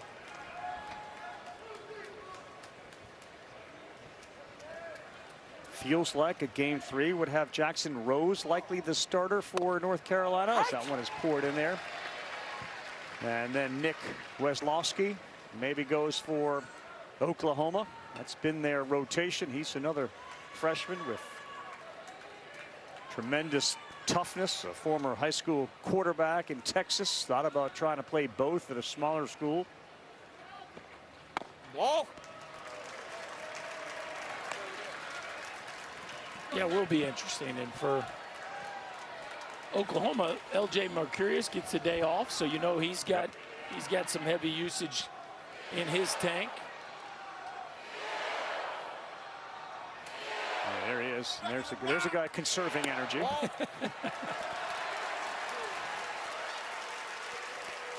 walk to Howe. That'd be pretty fascinating, KP, to recognize where we're at, assuming that Glauber kind of finishes this thing off, to be the guy that you know is going to get a chance to start a game to win a College World Series. Yeah, it's a feeling that not many get, regardless of where you play or how long you do play. I do think tomorrow, too, for OU, the use of LJ.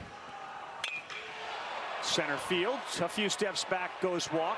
The wind blows it towards right. He's there to make the play. Finish that thought. I think it's similar to the way that Glauber has been used today. The first chance you go straight to him. But OU not done yet.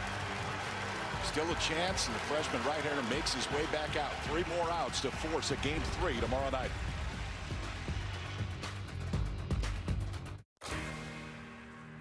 I'm not giving up.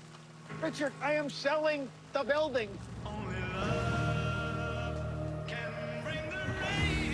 The restaurant is flooded. Everything's either going to be okay or not. So your game, baby.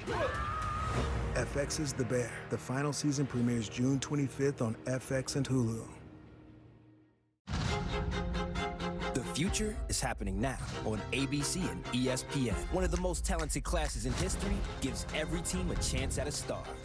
Collegiate dominance mixed with unreal upside. This draft has everything. This is one of the best and deepest drafts we've seen in recent years. Who will change the league forever? With the first pick at the NBA Draft, a 2-day event on ESPN and ABC. The thrill of victory and the agony of defeat. It's not a cliche. It is a too real and too raw sports truth. Celebration always shares its space with sorrow. Elation equaled by anguish. That's why the winners always console the losers. Because in this game, everyone is destined to spend time on both sides of a post-game picture.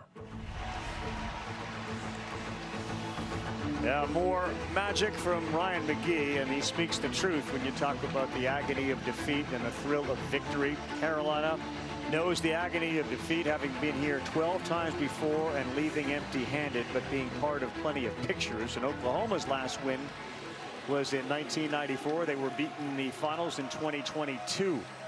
If there's a game 3, it's tomorrow night, 7 Eastern time on ESPN, 6 o'clock local.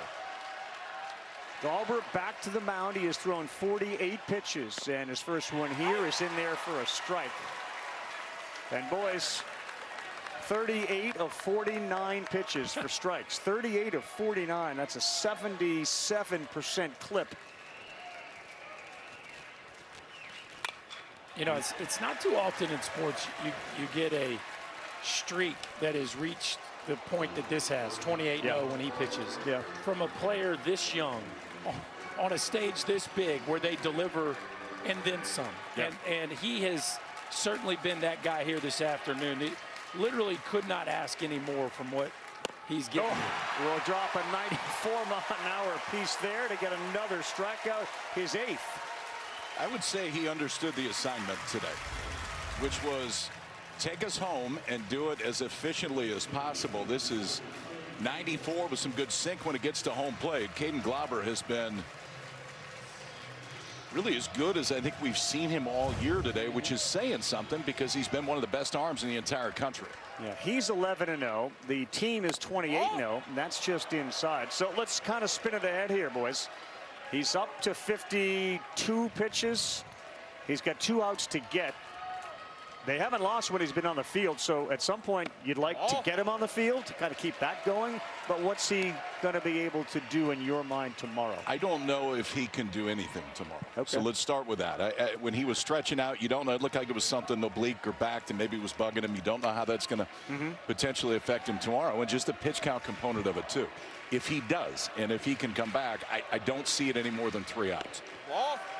Yeah, I think he's proven throughout the course of the year that he's gone up to mid-90s on back-to-back days in pitches thrown. Now, I know he's reversed the volume of that from what could potentially be the case today. But to me, if he gets off the field at 60, 65 pitches, it feels like he could have 30 tomorrow, 30, 35 pitches. Now, what is that? Is that 1 inning? Is that 2 innings? We'll see, but I think it'll be something. Oh, no! Did he go? No, and that's going to be a walk for Glauber. A 3-1 close one. Gamble held up. That doesn't help the case.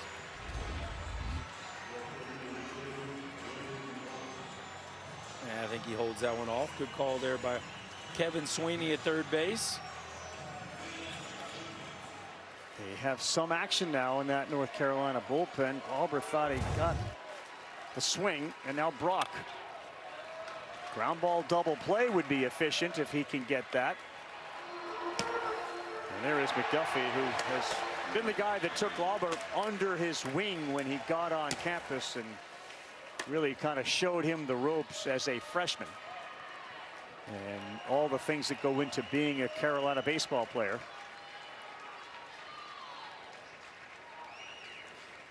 Ball.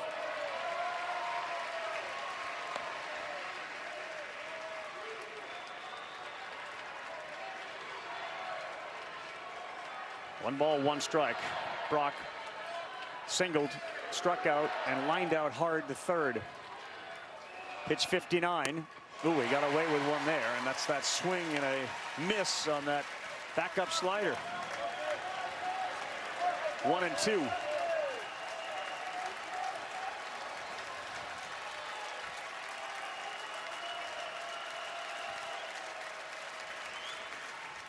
Ball. What do you think the activity in the bullpen is because? The number of pitches he's thrown, the walk, the stretching of the arm? This is his game. It is his game unless there's something physical that forces him to come out of No.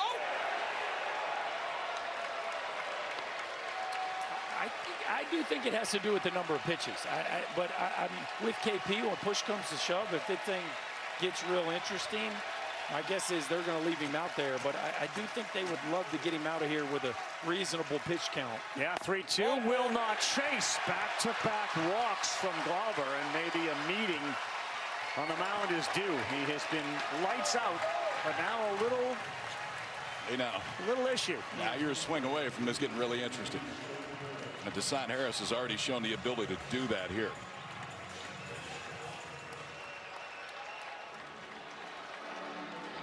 And there will be a meeting with their pitching coach, Mike Gaines. And you got to be careful. Deshaun Harris loves the first pitch. Yep. He's been red hot, and you got a wind blowing out to right field. And so you're getting tired, right? You're kind of nearing the end of it, and what it feels like would be very easy to make a mistake right here and find yourself in a one-run ball game. And he has hammered the pitch down.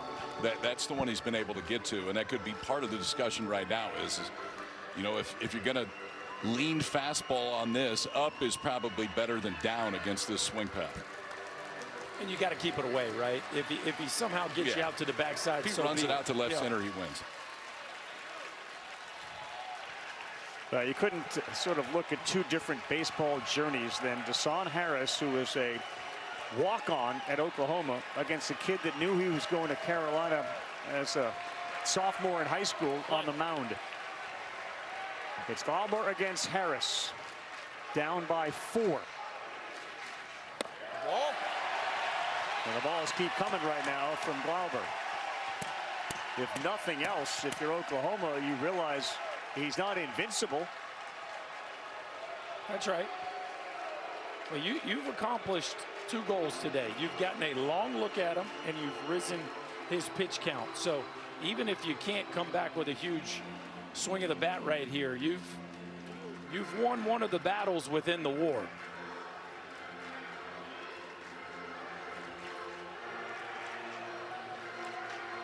Well, PitchCom may have cooperated for Carolina here by allowing Glauber to take a little breather on the mound as Colin Hynek had to get it repaired or replaced.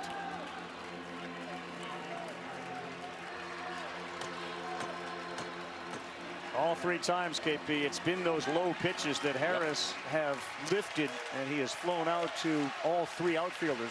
They're very shallow against him right now in the outfield. 1-1.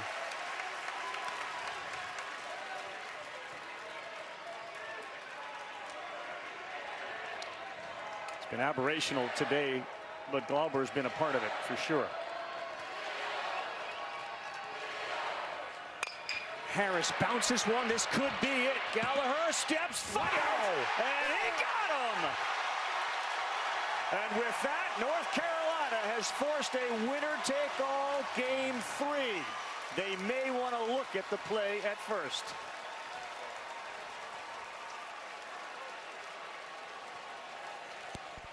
Tell you what, that was a special move by Gavin Gallagher right there.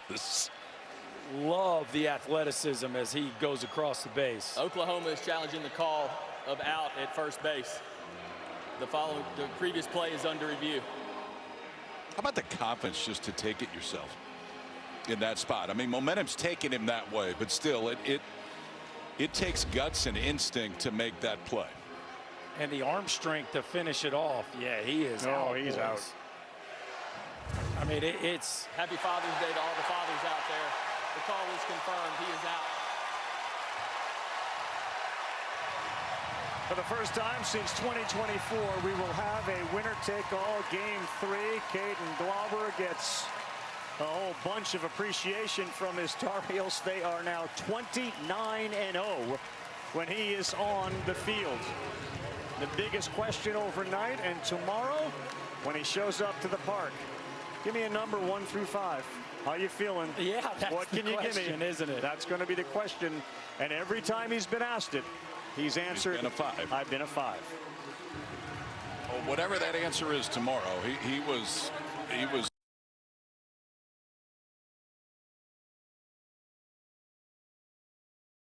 innings and then coming back and responding. And then obviously Caden Glauber took it from the 5th inning on. 65 pitches, 2-0 with a save at the College World Series. In 4 appearances, 10 1/3 innings, 7 hits, 3 walks, 15 strikeouts. For the first time in a long time, they have lost. They'd won 9 games in a row, and now they're going to have to regroup. I know it is a game 3 for us, a typical game 7 for most other, championships, where the winner tomorrow night will be a national champion. Chris, go ahead. Eric Paulson, congratulations as you wave up to mom up in the crowd. I want to start at the beginning of the game. You guys started with 6 straight strikeouts. How were you guys able to finally square up some ABs? Yeah, just it's the name of the game, sticking with your approach. We stuck with the approach early. He beat us early, but we just kept with it, and good things happen when you stick to your approach. Good things happen when Caden Glauber comes into the game 29-0 when he pitches. What's the confidence like when you build a lead and you guys are able to hand the ball to him? I mean, we're going to win when he comes in. That's the confidence. He's so good. His poise is awesome. He really is really, really fun to play behind. That first hit you had, you get to first base and you look up at your mom. What were the emotions like today on Father's Day, your first without him? Yeah, definitely a tough day, but I'm so happy. My mom, my grandma actually came, my dad's mom. She's up in the crowd, and it was really, really good to have him here. And all the dads on UNC, I gotta give a shout out to them. They were wearing Paulson 44 pins today. So, they're awesome. This is really such a family. I love this team so much. I know your dad wanted to see you in this uniform. You're now 1 win away from holding a trophy in this uniform. How would you describe the emotions heading into tomorrow? Definitely emotional. I wish he was here with me, but I'm going to hold him with me every day and, go win a national championship tomorrow. Congratulations. We'll see you then. Thank you so much. Yeah, good for him, and good for the sport. You're going to have a winner-take-all game 3 with 2 really good teams, one red hot and another that has done what Tar Heels do. They show pride, they show resilience. They showed it today. Yeah, we kind of thought at the beginning of the series the formula for North Carolina would be get an early lead, get into the bullpen, give the ball to Caden Glauber. Well, they weren't able to do that in game 1. They did in game 2, but they got to win 2 games, KP. Now the math is simple, though. You win tomorrow, you win a national championship, and it's all hands on deck. It's the way that this series should end to fast forward to tomorrow night and get what should be a pretty special Monday night here in Omaha. That will do it for us, for our entire crew here at KP and Chris Burke, Chris Button. I'm Carl Ravitch. Can't wait for tomorrow. We'll see you at 7 Eastern on ESPN for Game 3 of the Men's College World Series. Will 13 be the lucky number for the Tar Heels? Or will the Sooners break through for the first time since 1994? We look forward to seeing you then. It should be fantastic. Today was dynamite, and we got what you all want. A winner-take-all Game 3. So long from Omaha. July 4th, 24